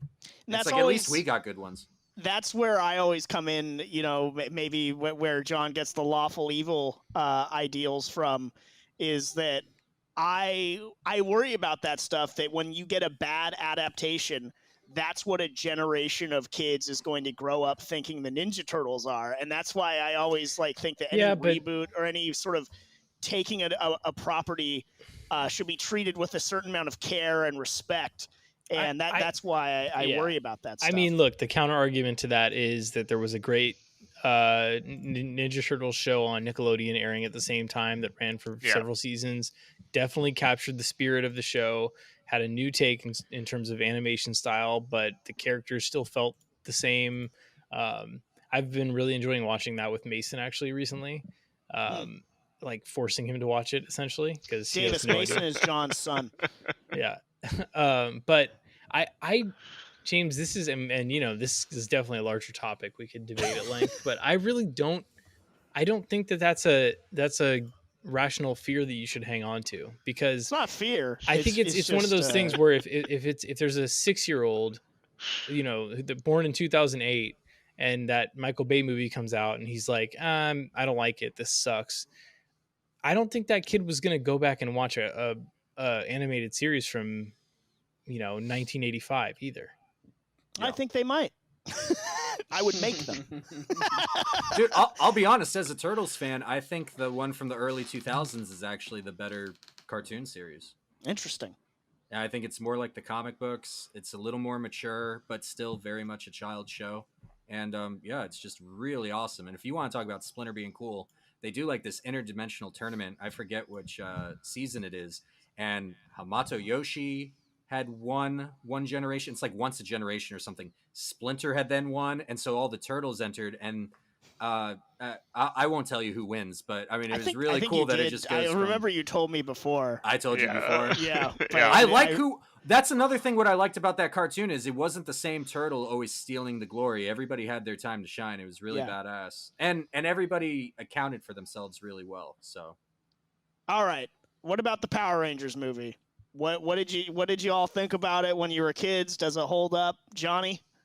I'll be completely honest with you. I don't recall a lot from the Power Rangers movie. I was more I was more a fan of the TV show and how that progressed. But yeah, I'm sure it was great if I could remember it. That's where we got the White Ranger, right? It's actually funny. Like I'm through this podcast, I'm realizing this about myself. Like at that time, for whatever reason, I was more attracted to live action stuff, and so like for me, the Power Rangers show, that was it. And then the Turtles movies at that time were it. Like the Turtles movies to me were significantly better than the animated series. And that's what I always held near and dear to my heart as being the Turtles. So yeah, I don't know. Forgettable, I guess. And I'm sure Jeff has a lot to say about it though. Ivan Ooze. Jeff or Tim, go ahead. Talk Rangers movie. Oh, I'll be brief. I'll be brief, Jeff. I can pretty much echo John's response and say that I don't think I saw the movie, and if I did, don't remember anything about it. And as far as the Turtle live action movie, though, I don't know if it was the first or second one, the one that you guys were talking about, though, where he's like he like knows that the rat is alive, and he's like, I like that movie. Was like I watched the movie like 10 times when I was a kid. Yeah, so fucking good. Yeah, but yeah, like even Tim watched it. Shredder's arm comes shooting out of the ground. Yeah. Like, oh my so God. good, dude. Yeah, crazy. Shredder is a great villain. But Jeff, what about the Power Rangers movie? Does it hold up, or was it just sort of a vehicle to get to the White Ranger? Well, no, the White Ranger already existed on the show. Oh, did he? Oh, okay. Yeah. For whatever. I just remember. No, they all received new Zords in the movie. Okay. Because Ivan Ooze or whatever like destroyed their. It wasn't even the Dinozords at that point. It was like whatever the next generation was. Yeah, wouldn't you rather drive a frog than a mammoth? Shut up, Mark. Well said.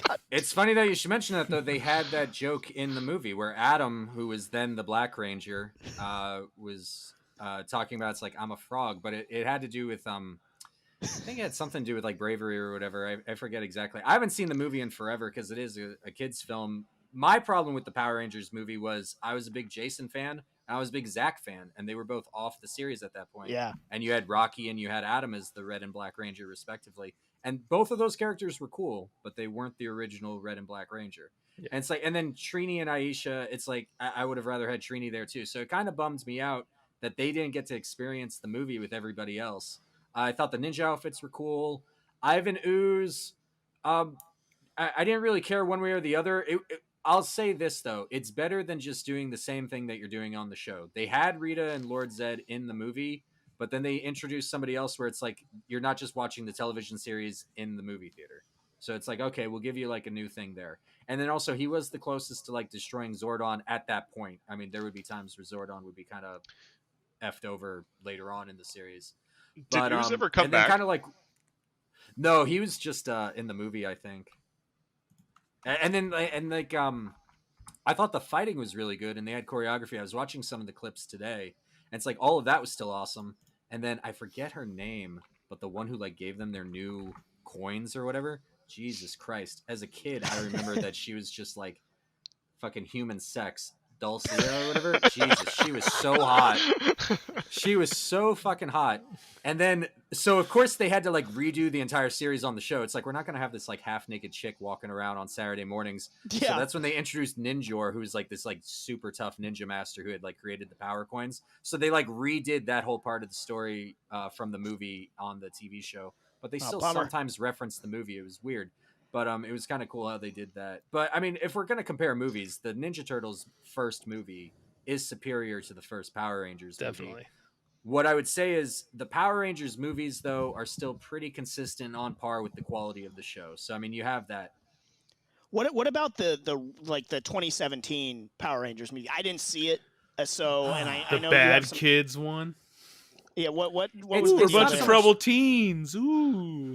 Well, they're not all troubled teens, and it's kind of like what John was saying, that it's like maybe these kids, if they were left to their own devices because of the way, like society or life is, they would kind of go down the wrong path. But if you have somebody who believes in them and sets them on the right path and kind of lets them know that they're believed in, they're able to accomplish great things. I mean, The movie- that was always the appeal of like martial arts as a kid, was like, Yeah. It's about learning discipline. yeah. And then the Turtles don't really have that same call to martial arts. Like they're Splinter taught them to be ninja teens. Says it in the song. they were raised that way though. It wasn't like they turned to it as an outlet to The keep them. backflip scene, John. The backflip scene. Yeah, They had yeah. discipline. Come on.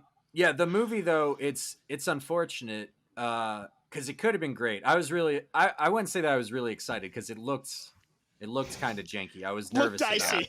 Yeah. So I ended up seeing it like I had like a day off or whatever, so I went to like the early show, so I didn't have to pay full price.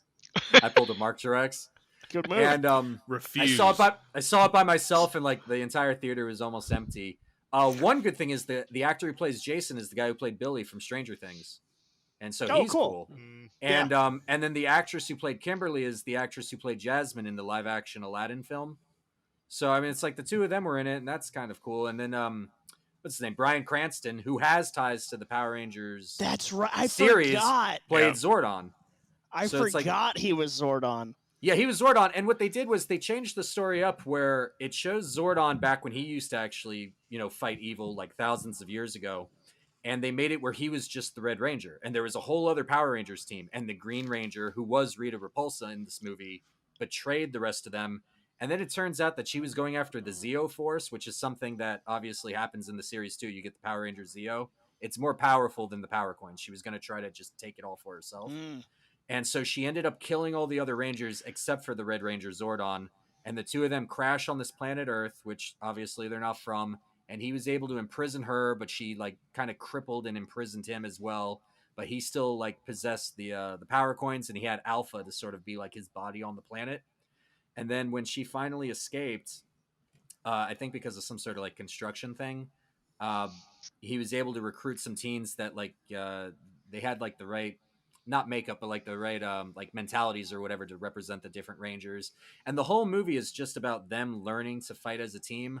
I don't have that big of a problem with how they portrayed any of the characters. It's not the show though. It is definitely a reimagining. They did some race swapping, and they did a little bit of personality swapping. All of that was fine. They were kind of doing like almost a romance thing with Jason and Kimberly, which makes me think if they did the second movie where there would have been a Tommy, there would have been some sort of like love triangle thing, which, that's fine. I don't really care one way or the other about that. I kind of like that the Power Rangers don't really date each other all that much. You kind of just have like one steady relationship and everybody else is just friends, but whatever they want to do for the drama. There's not a lot of emotional impact in it, except for like the very end. It gets like super heavy where they're in the Megazord together and they're fighting Goldar, which is complete shit, by the way. He's not nearly as cool as Goldar in the show. It's just Rita Repulsa collects a lot of gold and puts together this gold golem, and that's Goldar. No. Because yeah, and it's just like melted. It's molten gold, John. And like, Oh so my he's a God. giant and he's tearing up Angel Grove. That's And so terrible. they're fighting him. Yeah, and so they're fighting him in the Zords, and then they're the Megazord, and they're basically being crushed to death, and they're gonna die, but but they're holding Goldar in a way where he'll also be defeated. And so the Power Rangers all like made peace with it. It's like, we're struggling and we're dying together, but we're doing it as a team, and we're gonna save Angel Grove. I was like, this is like really heavy and sad, and it's like it's awesome, except for you had like 2 hours where you didn't build up to this. I don't give a shit. That's like about this. Suicide If Squad. I wasn't a fan of the show and already had an attitude towards all of these characters, I would not was be like- emotionally invested at all. It was Like, a this really just sucks. unearned emotional moment, like in Suicide Yeah. Squad when they try and do the "we're family" bit. It's like, no, you're Yeah, not. exactly. It's like it would have been great. They could have kept that part exactly as that if the rest of the movie was better. They also did a stupid thing where you can't just morph into a Power Ranger. Like you have to get like your mindset the right way, and so there's a lot of training with that. So it's a lot of them not in their suits until the final fight. It's like, well, kiss my ass, man. I don't give a shit about. I want to see Power Rangers. Yeah. Yeah. They Yeah, gave like me you- Power Rangers immediately on the TV show. That's Right. what you guys I was got to gonna do. I say, mean, like, you got to you hit it, see man. Goldar, like Yeah. lizard humanoid alien thing in giant gold armor, like swinging, and how do and you talking take that? shit to them, yeah. Yeah, how do you take that away and make it about like meditation and Yeah, it was practicing martial arts? Like we need to see explosions and like punches that have sparks and people doing backflips as they get knocked away. We need to see that right away and yeah, it throughout was the so entire thing. dumb.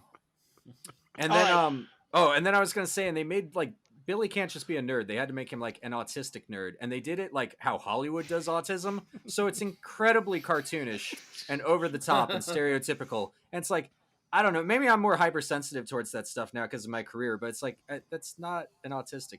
What do you? This is a mockery, and it's borderline offensive. So like, please stop. Yeah. Why Well, did they I do will- that? Like, I don't know. I thought they. Bad I writing. think they probably thought it would like add something to his character, but it's just like this is so dumb and it's like painful to watch. Stop. Do you think that they didn't know what Goldar was, so they just heard his Dude, name? it's such was a like lost in this could be translation it. thing.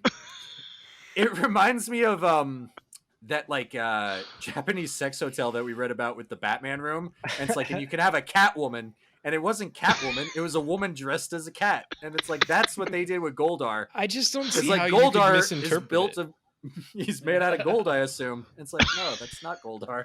I just don't All see right, how you could we got to misinterpret take it. another break here, so we're going to come back on the other side. We're gonna talk about who would win in a fight, which property overall do we just think is better, and more on the other side on the Best Damn Nerd Show. And welcome back to the Best Damn Nerd Show as we are talking Teenage Mutant Ninja Turtles versus the Mighty Morphin Power Rangers.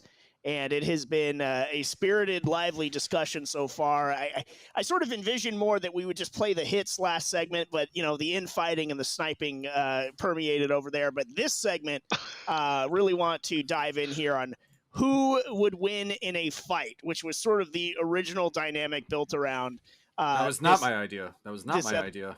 this episode. Was that The not? Turtles would obviously lose. No, the debate Okay, was so- just which property was better.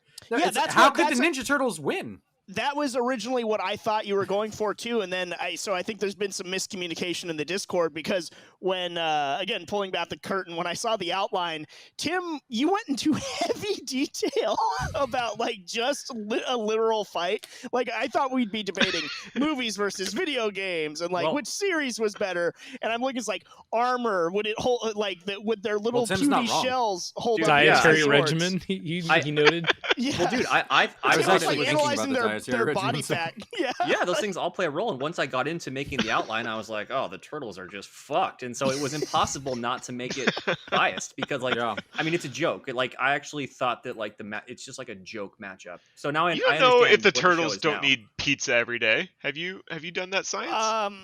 Dude, they're just turtles though. Like, I can break a turtle shell with a hammer or On like a the- car. Well, they're On the mutant Nickelodeon turtles. show, they eat slop.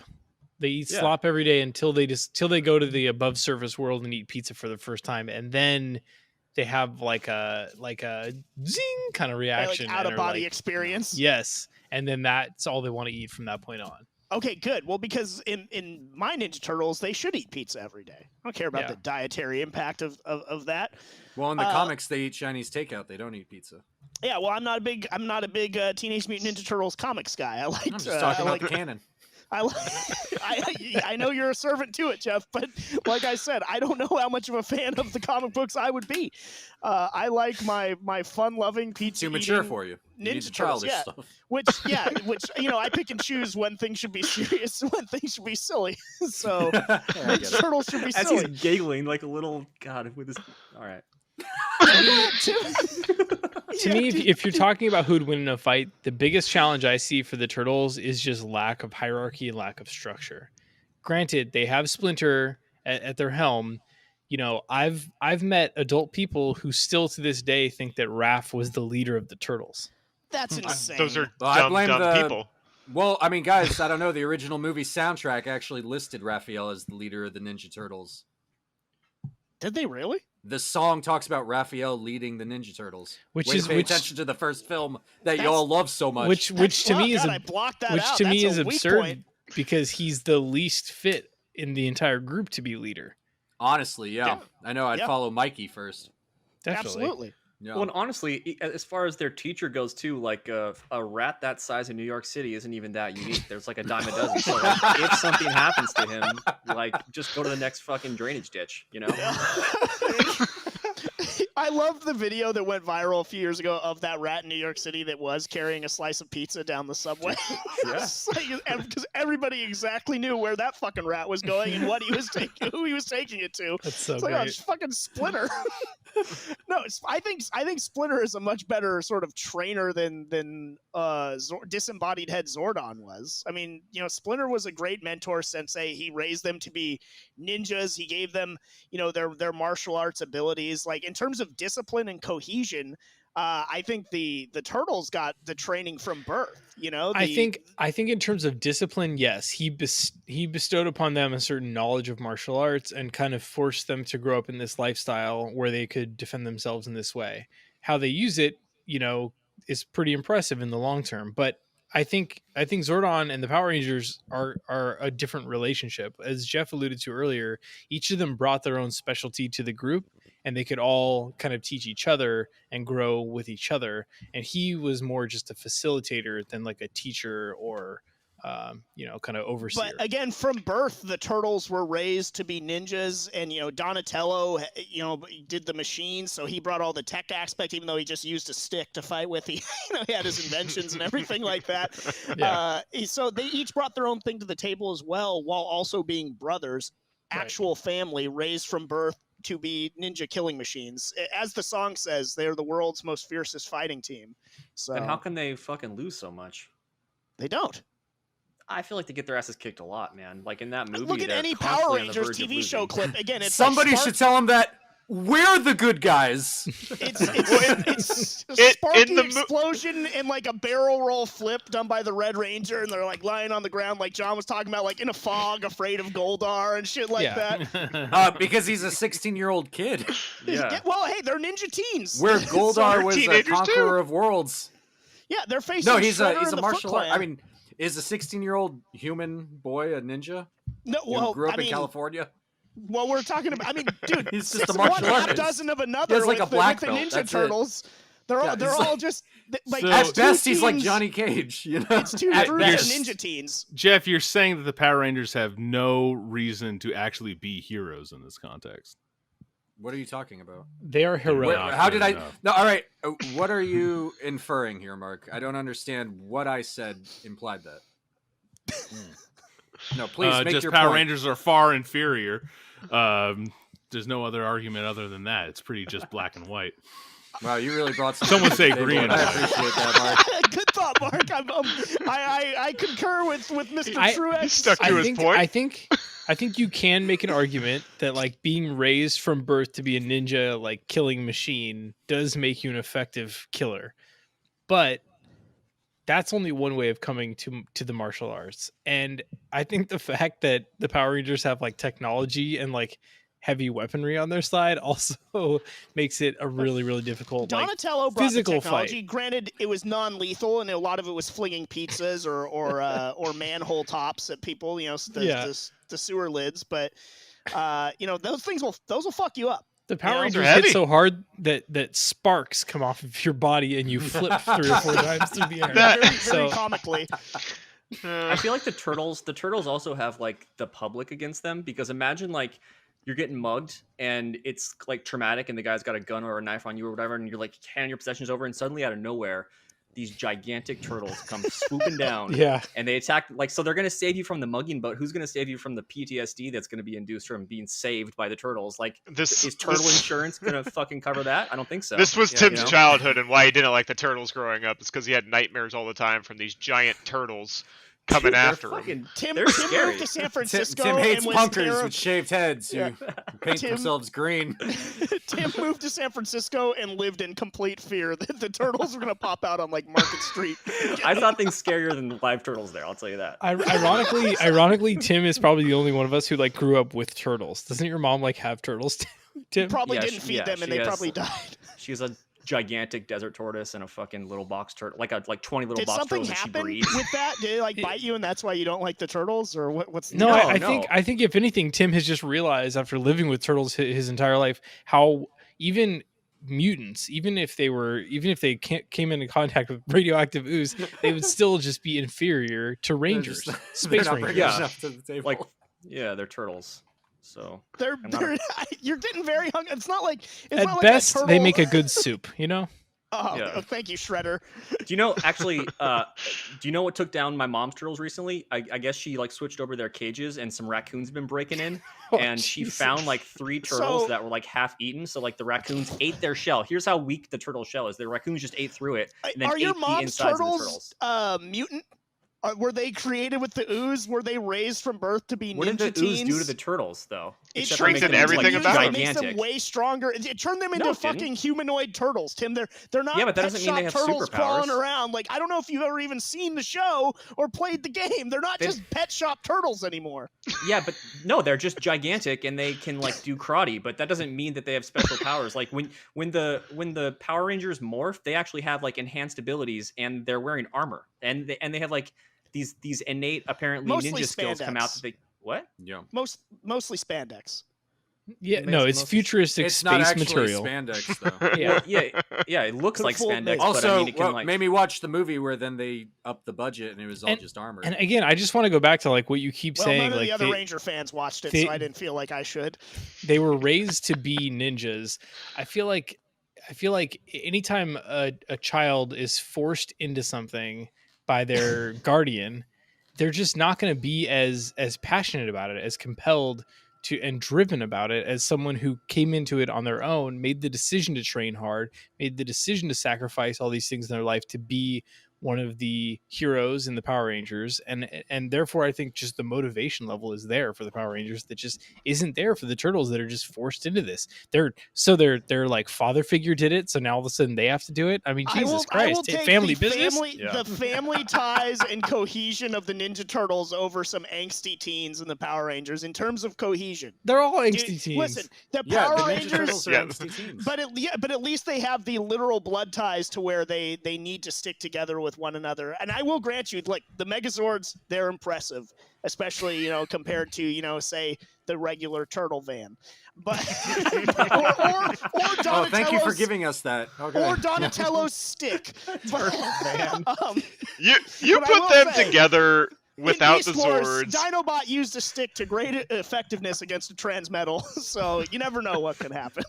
But I think in terms of cohesion, the Turtles have it all day. However, I do want to ask the question: who do you think is the weakest link of the Turtles and the Power Rangers? Davis, if you had to pick a weak link on the Turtles, who is it? I will only say Donatello is great as a team member. He does bring a lot to the team, but he is the one turtle that has almost died in the comics. Like they thought he was dead. And he also is usually portrayed as the smaller one too, because he's the smarter one. He's doing all the technology, so he kind of got like the geeky rap. So I would say Donatello. Marco? Despite him being one of my favorite turtles, I would have to say Raphael might be one of the weakest links if you're Without a looking doubt, at dude. a team dynamic. Without a doubt, he's the weakest. He's a bit of a He's a loose lone cannon. wolf and a He's a lot wild of card. drama from super many emotional, different stories. super emotional. Always stems always from has a them- chip on his shoulder. stems from them falling apart, and it's when they really come together and become a cohesive unit do they find success. Oh, what about on But the so he Rangers has the side? most potential, is what you're saying. Untapped. I love Raphael. Don't get me wrong. Don't get me wrong. But if we have to identify our own weak links here, I'd say Raphael just breaks apart the team dynamic. I would agree from that constantly yearn perspective. for. Raph being a loose cannon certainly could be the only one that you could point to in terms of any sort of cohesion issues. But he always comes around in the end. I would think that maybe their devotion to April O'Neil would be a weak point. But I don't think the Rangers would exploit that as maybe Eureka's Castle Repulsa might, though. But on the Rangers side, You just said the 4 Ninja Turtles are nothing but a bunch of simps, and that's the only reason that they're heroic. Whose side are you debating on here? That's not what I said. Not to mention just how open-ended and like leading your question was. It's like weakest link. Well, yeah, weakest link in what regard? Because both of your teammates actually put together great answers. I've heard nothing but awful jokes from you. Okay, well that's okay. Thank you, Jeff. So I guess you're the weakest of the turtle team. Who would you put as the weakest on the Rangers? Well, then once again, it kind of depends. What are we talking about with weakness here? Are we talking about I like that both battle, Davis or and are we Mark talking had their own perspective on it. What would be your take on it? In that case, then it really does depend. If you're talking about fighting ability, then Billy is the weakest, just because he had no fighting background to begin with. And then also, even though as the Blue Ranger he is able to fight mentally, he's not necessarily there yet, where some of the others are, just trained martial artists.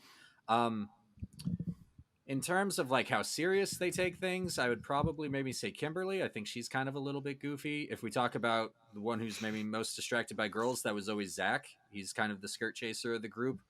Jason's the one who's kind of always feels like he has to put too much on his own shoulders, so I can see him biting off more than he can chew. Trini is like kind of the most well-rounded and the one, I guess, who not necessarily the strongest in any area, but she's also has no like glaring weaknesses. So, I mean, like I said, it really depends on the situation. But then, not developed. I mean, if we're talking about these 9 characters, they're all heroes, and so none of them are actually weak. Like you saying, it's like that Raphael always joins the group again. Yeah, because Raphael is a superhero. Yeah, I know. Raphael has 3 brothers and a father. It's like he's always going to stand by them. And same thing with the Power Rangers. They're all friends. They all understand the stakes. It's like, yeah, they'll always back each other up when it's when it's important. And the series was always about that. One character or one Ranger was kind of like outlined that day. It's like this episode is more about them. And they would overcome something. And it's like, even though something was a weakness in the first 10, 15 minutes of the episode, damn it, they're going to address it by the end of it. Oh, yeah, Trini was afraid of heights. That was like her big weakness. Yeah. I feel like we need to circle back to Tim, because he really did a deep dive on why the Rangers would just crush the Turtles. And I feel like you have a lot to get off your chest here, Tim. No, as far as weakest member of the Rangers. Well, you can give a weak member of the Rangers, but I just feel like that you just really are just chomping at the bit to get into why the Rangers would just wax the Turtles. I mean, I said what I was gonna like. At any point, they could they have like an instant kill button where they can morph up and fucking get into a little robot and just step on the Turtles. I don't think it's like. Yeah, I don't think it's a big deal for them to like take the Turtles down. As far as weakest link of the Power Rangers, I would say the first weakest would be the guy with the glasses, and the second weakest would be the Yellow Ranger. Okay. Because you don't like the color of yellow? Yeah, I just never that Ranger just never really made an impression on me. As a kid, definitely remember thinking that Billy wasn't bringing enough to the table. Like, not on the battlefield. I felt like I felt like the technology and kind of the like mental capacity wasn't enough, because inevitably all the fights always just turned into fighting ability. So like, and especially if they were squaring up against the Turtles, like I don't think the Turtles are bringing any technology that Billy is really going to like counter with his knowledge and skills. So it really is going to come down to fighting ability, and he is the weak link in that. It's like the I don't know what his name is, but the guy on the Turtles that has like the stick with like the gauze wrapped around it and who wears glasses. Yeah, like what's that guy bringing to the table? Give me a fucking break. He's a smart turtle. Okay, dude, he likes to bonk people on the head. What are you talking about? He's the tech guy for the Turtles, man. He'll shoot those manhole covers at you. I feel like everyone's shitting on Donatello a little too much this episode. I feel bad for the Donatello fans listening. I do too. He's a great turtle. That's Peter Laird's favorite Ninja Turtle. I feel like we haven't given Michelangelo enough respect. Segway in chat was saying that Michelangelo is the weakest because he's reckless. But I feel like his carefree attitude is what allows him to be a little bit more fearless and like brave when the others might not be. He's a party dude. I think Michelangelo, I was just gonna say, is also the most athletic out of the four. He has the most like natural athletic ability, Yes. and he's the one who won that Alien tournament. And was and one to who's circle back to the newer movies, he was the best done turtle out of the entire group in those new movies, and like his athleticism came across, his personality came across. I would not consider Michelangelo at all to be the weak link of the turtles. I think he absolutely holds his own as always did. He comes off as the most silly, but he always brings it, in the fighting and everything like that. All right, let's get into if everybody's good on pivoting to just which is the better sort of property and what everybody had. I mean, we can parse out more, the fighting if you wish, but in terms of which property is just better, like which one do you think had the better villains? I really, like I said, I look at the Power Rangers. I did not like Rita Repulsa. I think like guys like Shredder and Krang and everything, like the Foot Clan, I think are way better than the Putties, and they're similar enough, but the Putties to me just are not nearly as cool as an actual clan of ninjas. It's just I think that the Turtles have it in terms of the villains that they were fighting, every episode. I really, really liked the Turtles villains a lot more, other than when the Green Ranger was evil. That's a badass storyline, as we've talked about. But Jeff, what do you think about the respective villains of each property? Well, I mean, let me ask the Turtles guys a question about Shredder. Who is Shredder? And why does he hate the Turtles? Well, we have to go on which canon, don't we? Oh shit! Wow. Wow. Give us just because it enough time to pull changes. Google. I'm confused as someone who kind of views it, and it's like I just don't understand. It's like, is he a rival of Hamato Yoshi's, or is he actually the avenging brother since Hamato Yoshi killed Oroku Nagi, who is the actual love rival? It's like, if anything, Shredder's the hero in that story there. And then it just becomes an eye for an eye thing. And it's like, well, you killed my brother, so I'm going to kill you. And then Leonardo kills him. And then Shredder's daughter goes after Leonardo. I mean, where does it end, guys? It's just a vicious cycle. Who doesn't love a good blood feud, right? That's just great drama. Otherwise, what we're fighting little clay monsters molded from dirt? Who gives a shit? The villains are so much deeper. There's a storyline. Like, what is Krang's deep story, guys? Tell me Krang's He story. wants to rule a new dimension. Again? Oh yeah, he's not even what is it, Utron or whatever. It turns out that he had a body that was taken away. It's like there's no consistency or anything with the villains. What about those giant rock monsters from Dimension X? Yeah. Mm-hmm. What, you want more bird folk and then what foot soldiers? It's like, you guys, what about the purple dragons? It's a bunch of teenagers that the Ninja Turtles beat up. It's a bunch of Dannies from the original movie running around, and then that one Han guy. And then if they graduate, they get to be foot soldier ninjas. Not to mention, who's the one who founded the Foot Clan? Oh, that's right, a time-traveling Raphael. Raphael created the Foot Clan. It's like, are they even bad anymore? See, that's just great drama you're talking about right now. All case in point, the lore is much superior than a bunch of whacked out teens that revolve through the door every few years to fight clay monsters and crap. In terms of villains that you can take seriously, Rita Repulsa never did it for me, but I liked Goldar. I liked Scorpina. Once Lord Zed came into it, I mean, the character design of that guy is just awesome. He's just cool. Impressive looking. I mean, it's like, all props to Shredder. Shredder is my favorite of all the villains that we're talking about right now. I like him a lot. But like Lord Zed, out of all the Power Ranger and Ninja Turtle villains, would probably be my second favorite, or maybe Goldar. It's like, he's imposing. Like, once he showed up, it's like, okay, now I get it. Now I understand. It's like why Earth is in such dire peril, and it's like we really only have 5 people that are protecting us from this. And Zed's really just a rip from Shredder. The entire whole headpiece with the spike down the middle. There's so much heralding back from Shredder. I gotta say, his entire design's really from him. No, it's not at all. Especially since Lord Zed existed before Shredder, since it comes from that old Japanese show. Mark. Yeah, speaking of Shredder's design and not in my America. How does Shredder fight wearing 200 pounds of armor, and why is he always on the front? Not well, when because he's powerful. His ass kicks. Yeah. Well, I This is mean powerful. that's life in the Saturday morning cartoon, just like Cobra Commander. I think it happens. we're overstating the power of the Foot Clan a little bit too. Just given the number I just think they're that they way have. cooler than the putties. Is all. The putties would win though. The putties have conquered planets. The Foot Clan, I mean, what, they stole some TVs. Yeah, I mean that's what they the did. Foot Clan, the Foot Clan are ninjas in name only. Like they're really just a bunch of like hoodlums. Ninjas in that training. Shredder, yeah, they're ninjas in training for sure, but like not any sort of discipline training or focused or real athleticism to speak of. They're just people that like to get in trouble, and they have an outlet through the Foot Clan. I mean, I'll give them the athleticism thing. And what I liked was in the second movie, you do get to see like what is the audition to become a foot soldier, and it's like, damn, it is tough.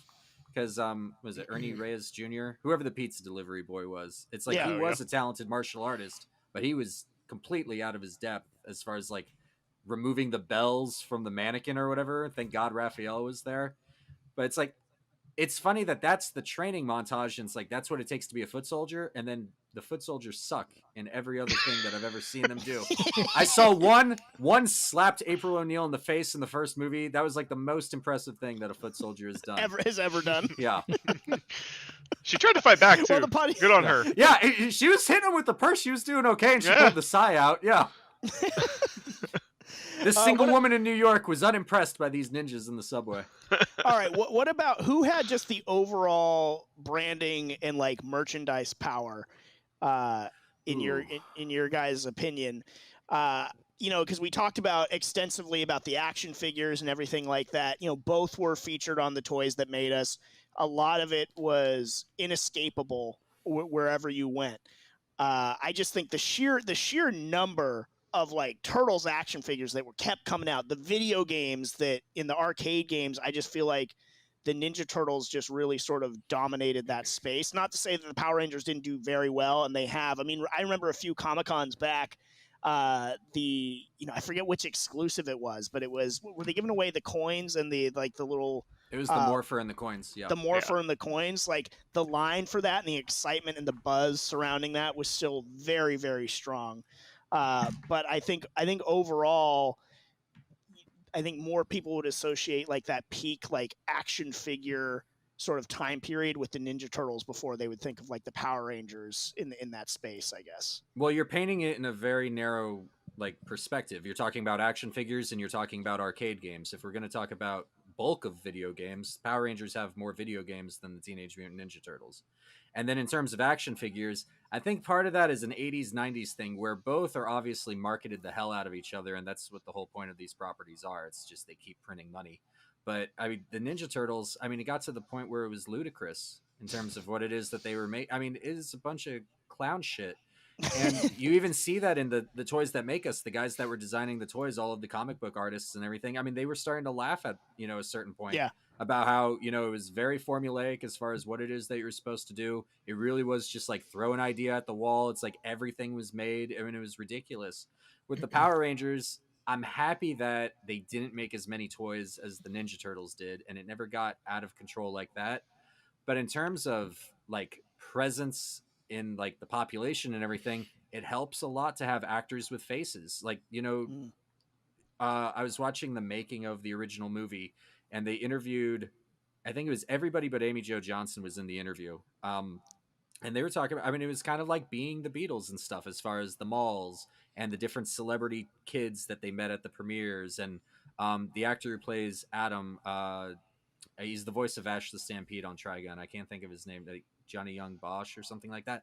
How he got grabbed into a crowd and he had to be rescued by security and stuff. So it helps to have faces for people to relate to. And so in terms of just like taking over, kind of like the media for a little while, it's like it becomes the Power Rangers. I kind of think of the Best Damn Nerd Show Celebrity Hottie Draft. James drafted Amy Jo Johnson, even though he didn't watch the Power Rangers, and specifically boasted that his team would win for no other reason than Amy Jo Johnson was on it. She was popular. Yeah. And I think to Jeff's, one of the things you mentioned earlier was just the consistency of Power Rangers. And I think what it comes down to is like there were some really, really high notes for Turtles. and there were some low notes, both in the toys and the video games. I think that the early video games for Turtles, arguably the best games, some of the best games ever made. Yeah. And likewise with the toys. But I think, that with Power Rangers, you do get that consistency. You do get like the timelessness. And you do have an enduring series that, can still work and still be meaningful. When Power I, Yeah, when I Turtles branding have of to the- kind of like hibernate a little bit. And I mean, we haven't even talked about it, but the Ninja Turtles did have a live action TV show, The Next Mutation, and that, Mark's face says it all. Yeah. That was awful. And That was a it PU. was hated. And kind of like Venus with what happened with D'Amato. the latest movies, that screws up everything because then you don't get a new Ninja Turtle show for a while. And so there's like a whole pocket of kids that's like, Ninja Turtles really wasn't a part of their childhood. I think You don't what get said, those though, consumers back. about the power of the branding, like when they were saying in that episode of the Toys That Made Us, they could literally just put anything up on the wall and it would sell, because that was how powerful the Turtles were. They could just make those toys and it would all go. It would fly off the shelves, and it's The same because is it not had true the now. name. That No. works as long as you don't have competition, and that's why the Turtles Right. really just all of a sudden disappeared overnight once the Power Rangers came into it. The Power Rangers were coming definitely once the Turtles were ebbing a little bit, and it was kind of this weak point. And then all of a sudden, it's like everybody that would have been a Turtles fan just sort of shifted over. And then it's like the Ninja Turtles had great longevity for a while, but then they do have to like go away for a bit, and then they can come back because nostalgia and a new group of kids. And like I said, with Power Rangers and what John was just talking about, it's like it just never ends. It's just always there. It's ever present. And it's not what it was, but that's because nothing can sustain that. And I mean, I don't really know if there is a children's property right now that's like that. I mean, Ninja Turtles and Power Rangers, that's like a bygone era now. Yeah. Well, I will say, I mean, Ninja Turtles is big now, just not in our circle as adult men. But there's been a series going on for the last couple of years, doing big showings at Comic-Con every year, and getting much acclaim and huge action figure properties as well coming out of it. So I think what's neat about the Ninja Turtles has become really this timeless piece, stretching on 35 years plus. That there's kind of a reiteration where you can take this kind of story of these characters and redefine it for every generation thereupon, and it still brings joy to countless people around the world. Well, I don't want to shortchange the Ninja Turtles in this debate. Good. Because that's not the case. They're both powerful brands, and they're both awesome brands.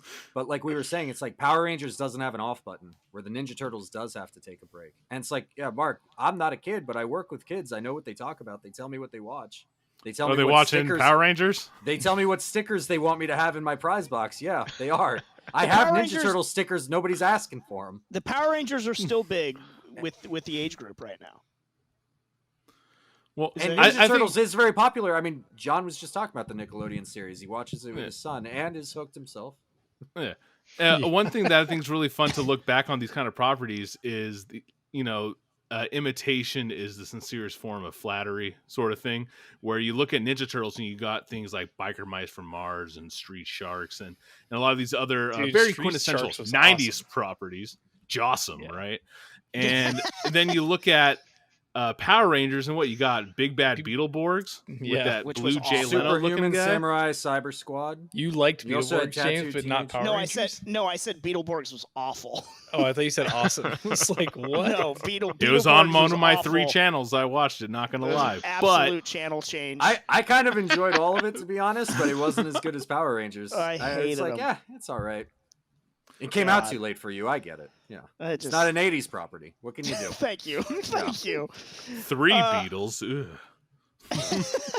And then James already hated Big Bad Beetleborgs, but then once they changed the color of their armor, James was like, no, not the original colors anymore. You got to go back to the originals. I was thinking about the OG fan base and just how livid they must have been. The real Beetleborg maniacs out of there. They just must have been furious about the It's change. very But lawful evil of you. I think I think that's a great point, though, Mark, in terms of just the things that Ninja Turtles spawned, and what Street Sharks might not have been necessarily my jam, or Biker Mice from Dude, Mars. that was an but- awesome show. Just got to say. Yeah. I had a big Street Sharks thing that would go over my entire hand. And, like, Yeah, I remember, remember, dude. Oh, that's awesome. The Street Slammu. Sharks toys branding in and of itself. Moby Licks. Yeah, That's the follow up episode to this one, Street Sharks. It does speak to the fact that, you know, like Davis was talking about the formula of the turtles. Like everybody else was like trying to find that next sort of same formula. It's like, well, if we do sharks or we do mice kind of deal, and we're just gonna throw it. I think we a couple of us when we were back in college, back in like the early Nerd Show days, had this conversation off air. But we were laughing about like how absurd the pitch meetings must have been for these shows. Yeah, because it's like, yeah, imagine like sharks, right? Rollerblades, right? And they go, or like we got a bunch of turtles, right? And then they go into the sewer, they touch some radioactive waste, they turn into teenage ninja turtles, and they're led by a giant rat, and they fall in love with a human woman, and they love eating pizza. Like, what? How does that pitch make it to air? That's on paper, it's not strong, John. On paper, it's not strong. No. Dude, but it did such. I think a lot of people sort of were surprised by how successful the turtles were, but I think, you know, the success was just so unprecedented and so unstoppable. It's like we just have to go with this, and we have to like just shove all in with it, and. I don't know. For me, I just think the Turtles was just such they had sort of like this moment that was undisputedly theirs. You know, I think maybe things were just a little bit more diverse when the Rangers burst onto the scene, but I don't think that they maybe sort of had that same sort of like absolute everybody's attention locked on them to the exact same level as the Turtles did. It was, you know, like looking back on it, really, really strong stuff that the Ninja Turtles had going for them. With that in mind, which do you think has sort of the more lasting legacy? Jeff, I know you're talking about how the Power Rangers haven't had the same ebbs as maybe the Turtles have. You're essentially watching the same show. It's all just one ongoing story. Yeah. Where I mean, and like I said, nothing against the Ninja Turtles, because like John said, it is important to like reintroduce the story, have a new series for that generation. But it's like it is them just dipping into what they have already done with some changes, of course. Yeah. Mark, what would you say the lasting legacy? Who I mean, obviously you're Team Turtle, but why would you say the Turtles over the Power Rangers? I think if you stop any given Joe on the street, they're going to name you a Ninja Turtle or two. All What they about can do somebody with Power other than your Rangers wife? is say red, pink, blue. That's what they are, though. I don't understand. And a lot of people are into Renaissance art, and I think that's why they actually know the names. I don't think that's I remotely true. I will give Mark the sort of. I mean, Leonardo and Michelangelo, those are pretty famous names. I learned who Donatello and Raphael were through that show. That's the thing is, I would argue they did more for Renaissance artists than the artists did themselves. I think that their names live on more strongly because of the damn Ninja Turtles. I don't know if that's a sad commentary on our society or not, but I do get Mark's point. Or it's sad about you, James. I mean, you're not speaking facts. You're speaking from your point of view. Well, from a certain point of view, that's what I would say. From a certain point of view. Well, you'll find that everything, Jeff, comes from a certain point of view. From a certain lawful evil point of view. Oh my God. James isn't very cultured, and so he knows about the Renaissance art names from the Ninja Turtles. I'm very cultured. I'm not saying myself. I know you I'm like the saying other Beatles. You people. read a book about it. I did. Yes, I made a weird mask. But to Mark's point, though, I do think that as you could stop somebody on the street and they would more be able to name you the Ninja Turtles than necessarily all the Power Rangers. I think it speaks to that brand and just the impact that they had. Like, people know Michelangelo's a party dude still. You know, they're very, very strong. But then that's once again because you have 4 Ninja Turtles, you have a countless amount of Power Rangers. Well, maybe it was Right, a better formula to just have the 4 turtles then, Yeah, because people still know them. But you're talking about But it you as can't if- do that as- with a live action show. and you're talking about it as if that era in time, you know, when the animated series for Turtles was on, is like still persisting today. Like, people aren't going back and watching that series. Young kids today are not going back and watching that series. And I think No, that's It is. they have their own series to watch now. I understand that. I'm aware of that. It might not be the one that I'm watching, but I'm happy that they have a well-regarded Nickelodeon series. He's watching the Nickelodeon one. I think that's one of the strengths of Turtles is that, you know, when it does come back, sometimes it repackages and finds like a new way of presenting itself. That can reach a new high and you know, be a little bit more contemporary and find a new cool audience. Look, I think it's going to be hard for anything right now to make a splash the way Turtles did initially or Power Rangers did, because Fortnite exists. And so like, yeah, Fortnite is for every age group under like age 22 is just taken over completely. But you know, I think that each property has something completely different to offer. I do like the consistency of Power Rangers. I do like the high notes that Turtles hit. And you would hope that they can keep reinventing Turtles, you know, into the next decade with some new ideas and some interesting ways of packaging it up that bring us back to it again and again and again. Well, I think you hit on something, and we've alluded to it a couple times on the show, is that there is not going to be another moment like that for either property, really. I mean, I guess maybe Fortnite is the closest thing to approximate that. But, you know, you look at a lot of brands, like, you know, to compare it to pro wrestling, there is never going to be something quite like the Attitude Era again, where, you know, you had the heights, the numbers, the ratings that were being pulled in the late 90s and early 2000s. Just, it's not going to happen again that way. And in the same way that I would find it highly unlikely that another Teenage Mutant Ninja Turtles level or another Mighty Morphin Power Rangers level series will absolutely capture the attention. No, maybe it's more new. likely that, it's going to be different, and it has to adapt to the times we're in, which is why it's so fun for me to sort of go back and talk about both these things, because it was, you know, they had a captive child audience. They really got into both. And, you know, one of the intangible things for me that is why one of the reasons why I really love the Ninja Turtles, pizza.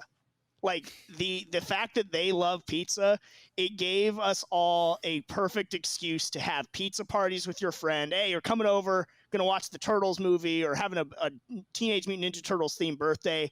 You're eating pizza, you're playing Turtles in Time, and just that to me is such an intangible of like so many great childhood memories that the Ninja Turtles. Like Jeff, we were talking about at the start of the show. I don't remember a life in which the Ninja Turtles didn't exist.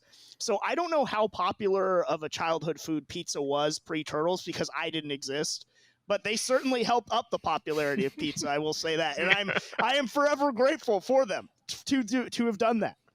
Like, I think we've all had pizza parties because of the Ninja Turtles. You're attributing the popularity of these pizza. weird claims. I think it's more. You guys aren't going to believe this. Nobody even ate pizza until the Ninja Turtles were around. It was Marco Polo, and then like overnight. It was like a fad. Like people in New York ate it, but once the Turtles burst onto the scene, it became a nationwide phenomenon. You know, absurd. Domino's, Pizza don't Hut, know, John. Round Table, all sprang up. It scares me when James goes on a rant where it's like convincing for 90% of it, and then it just ends in something fucking crazy. And I'm like, how much of what he says is like just crazy? And like, I don't know.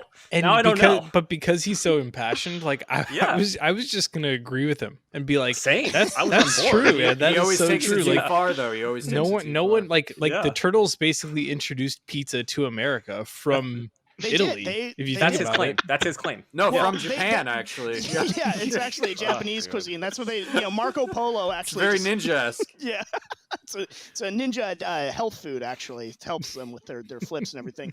No, but we all had, I think, a pizza party or two themed around the Ninja Turtles, and that's just a really cool aspect of them. Dude, to your point, like I do remember like having sleepovers with friends as a kid, and if you know, there's always like awkwardness, like it's a new house, like you don't, like especially the first few times.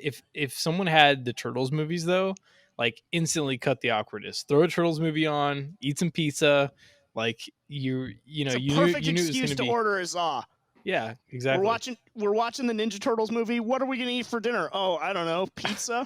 I love how in your mind, like the parents have crafted this thematic evening for the kids. How are we going to convince our kids to eat pizza? When in reality, it's like put the Ninja Turtles movie on. Fuck, no. James is staying over tonight. What are we gonna feed him? Oh yeah, there's Little Caesars hot and ready's on the way home. Let's pick a couple of those up. For Pizza Hut, please. $5. Prefer the Hut. Because pizza is it's just the easiest thing to feed a handful of rambunctious little boys. You just you don't have to prepare it. We all accepted it with ease because the turtles told us it was the best. Totally. Yeah, that's because the happened. turtles did. Yes. I had pizza parties themed around the Ninja Turtles, so I don't know. I guess multiple birthdays. What'd you eat, Davis? Pizza, man. We always have pizza. Because it didn't exist till the Turtles came. Because the Turtles ate pizza. I want to see statistics now of pizza sales. You got me hooked, James. It won't correlate. That's insane. It absolutely will correlate. No, absolutely will correlate. Nah, I'm gonna go back. I'm gonna check Pizza Hut stats. This will be the first time you've ever looked at stats of your entire life for anything, except maybe like Shadow of Colossus, like damage dealing to try to figure out how to beat a Colossus. All right. Well, as we're wrapping up here, if you bought that game, you already lost. The lasting legacy of both, and as we've gone to conventions over the years now, and I was just at Stockton Con, probably 8 months ago, I guess now, and just seeing how strong, both still were represented and how popular they both still are. If we can lay down our arms here as we are wrapping up the show, in just terms of like, what is your favorite part about each, if you liked both, or just the one if you only cared for one, and what do you think its impact on nerd culture was, Jeff? I mean, I guess my favorite thing about both is sort of the same. It's just the team dynamics and how they all work together. And it's like, so, I mean, yeah, that's what it'll always come down to. It's like, those are my two favorite things. And in terms of impact, I don't know, you can't go anywhere without like seeing a knockoff Power Ranger toy. And we already talked about all of the ripoffs and near misses when it came to trying to do another Ninja Turtles cartoon. Also, I don't think you have the Power Rangers without the Ninja Turtles. That also, I think, was trying to capture that same audience. So, yeah, they're forever linked. Marco? Yeah, I really think the team dynamics between them and camaraderie really between each team, and that there was these different character archetypes that would pull in kids of all ages and creeds to identify with one of them, just makes them lasting properties. I know I've spent the majority of this time defending Turtles, but as I said, shamefully fan of Power Rangers. And I would love to go to like Power Morphicon someday, without a doubt. Dude, Johnny? How nice was David Yost to you at our first WonderCon together, I'm Mark? surprised he hadn't come up already in the show. How dare you say that you were ashamed to watch it? We met the original Blue Ranger, John. I remember. Back in the day, he was incredibly friendly to us. I had something called he had heard of the Best Street Damn Nerd Cred. Show. He Said that we were good. That's great. He did know the Best Damn Nerd He was Show. a super nice guy. Bitched about the people that cut in line in the parking, not knowing that we were some of those people. Oh my god! Now I feel really bad because I'm just imagining that like he's a longtime listener. He's been in our Discord and he's gonna hear this episode, and now we're like, yeah, the Blue Ranger is the weakest fucking link. He's a bitch. They told me to wear glasses. Billy, if you're out there, we love you. You contributed a lot to the team. Just saying, if it comes to hand-to-hand combat, your character's going to struggle. That's it. You're the weakest. You knew that.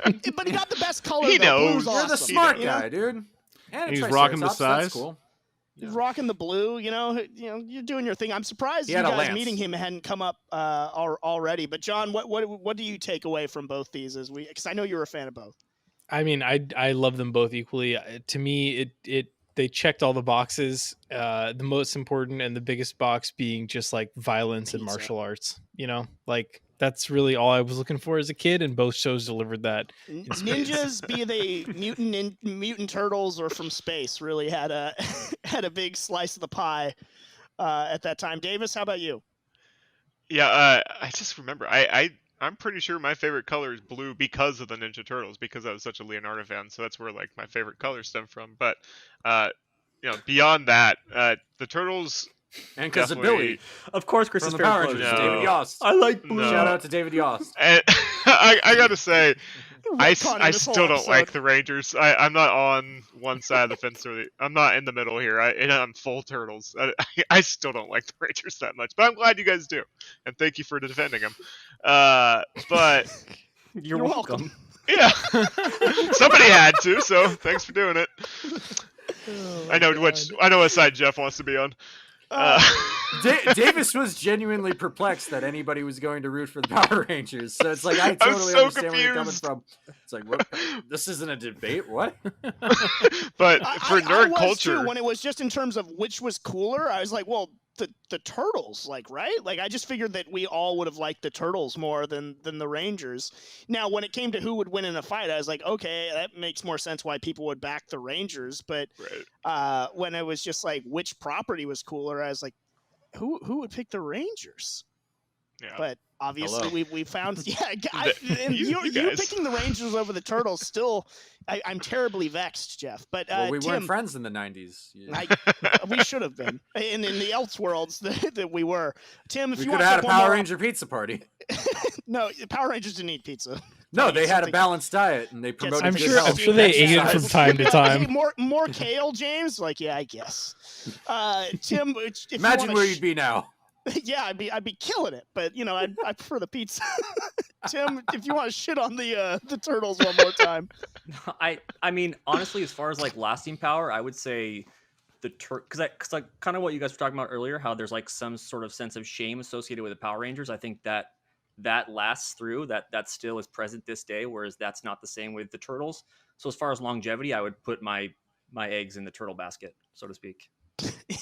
In your turtle shell. Yeah. The thing that I want to take away from the Ninja Turtles is really that camaraderie aspect as a kid.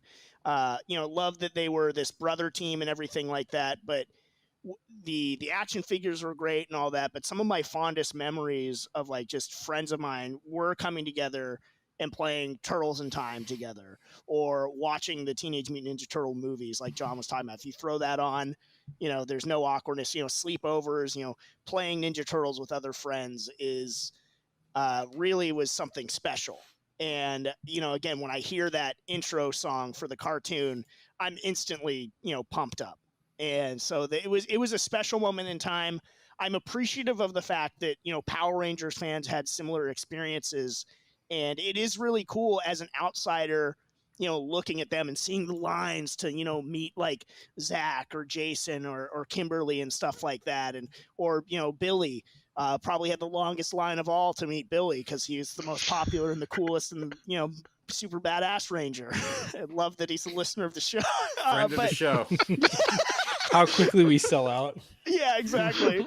Well, we're just trying to do right by. We're trying to retcon this whole episode. No, but it is cool to sort of see that, and I think both as I've gotten older, like it's cool just to see how powerful both properties remain in people our age group, and it's encouraging to hear that like shows that like the Ninja Turtle show on Nickelodeon or whatever, that like kids are gravitating towards that and enjoying it, and it's well done. And the same that the Power Rangers is going on, and kids will, even if it's not at the same level, that it's still going to happen, and that there's still generations of kids coming up that are going to, know the Rangers and know the Turtles. It's pretty cool.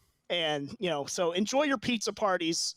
And that is going to do it for us this week here at the Best Damn Nerd Show. Have a great week, everyone. And remember, if you're a nerd, always say it loud and say it proud. Hey, Nerdosphere, Bimbo Jimbo here. Thank you so much for watching. And if you want early access to this show, then you need to go to bestdamnnerdshow.com/Patreon. There is a bevy of content out there for you, and I hope you enjoy it all. Thank you so much for your support.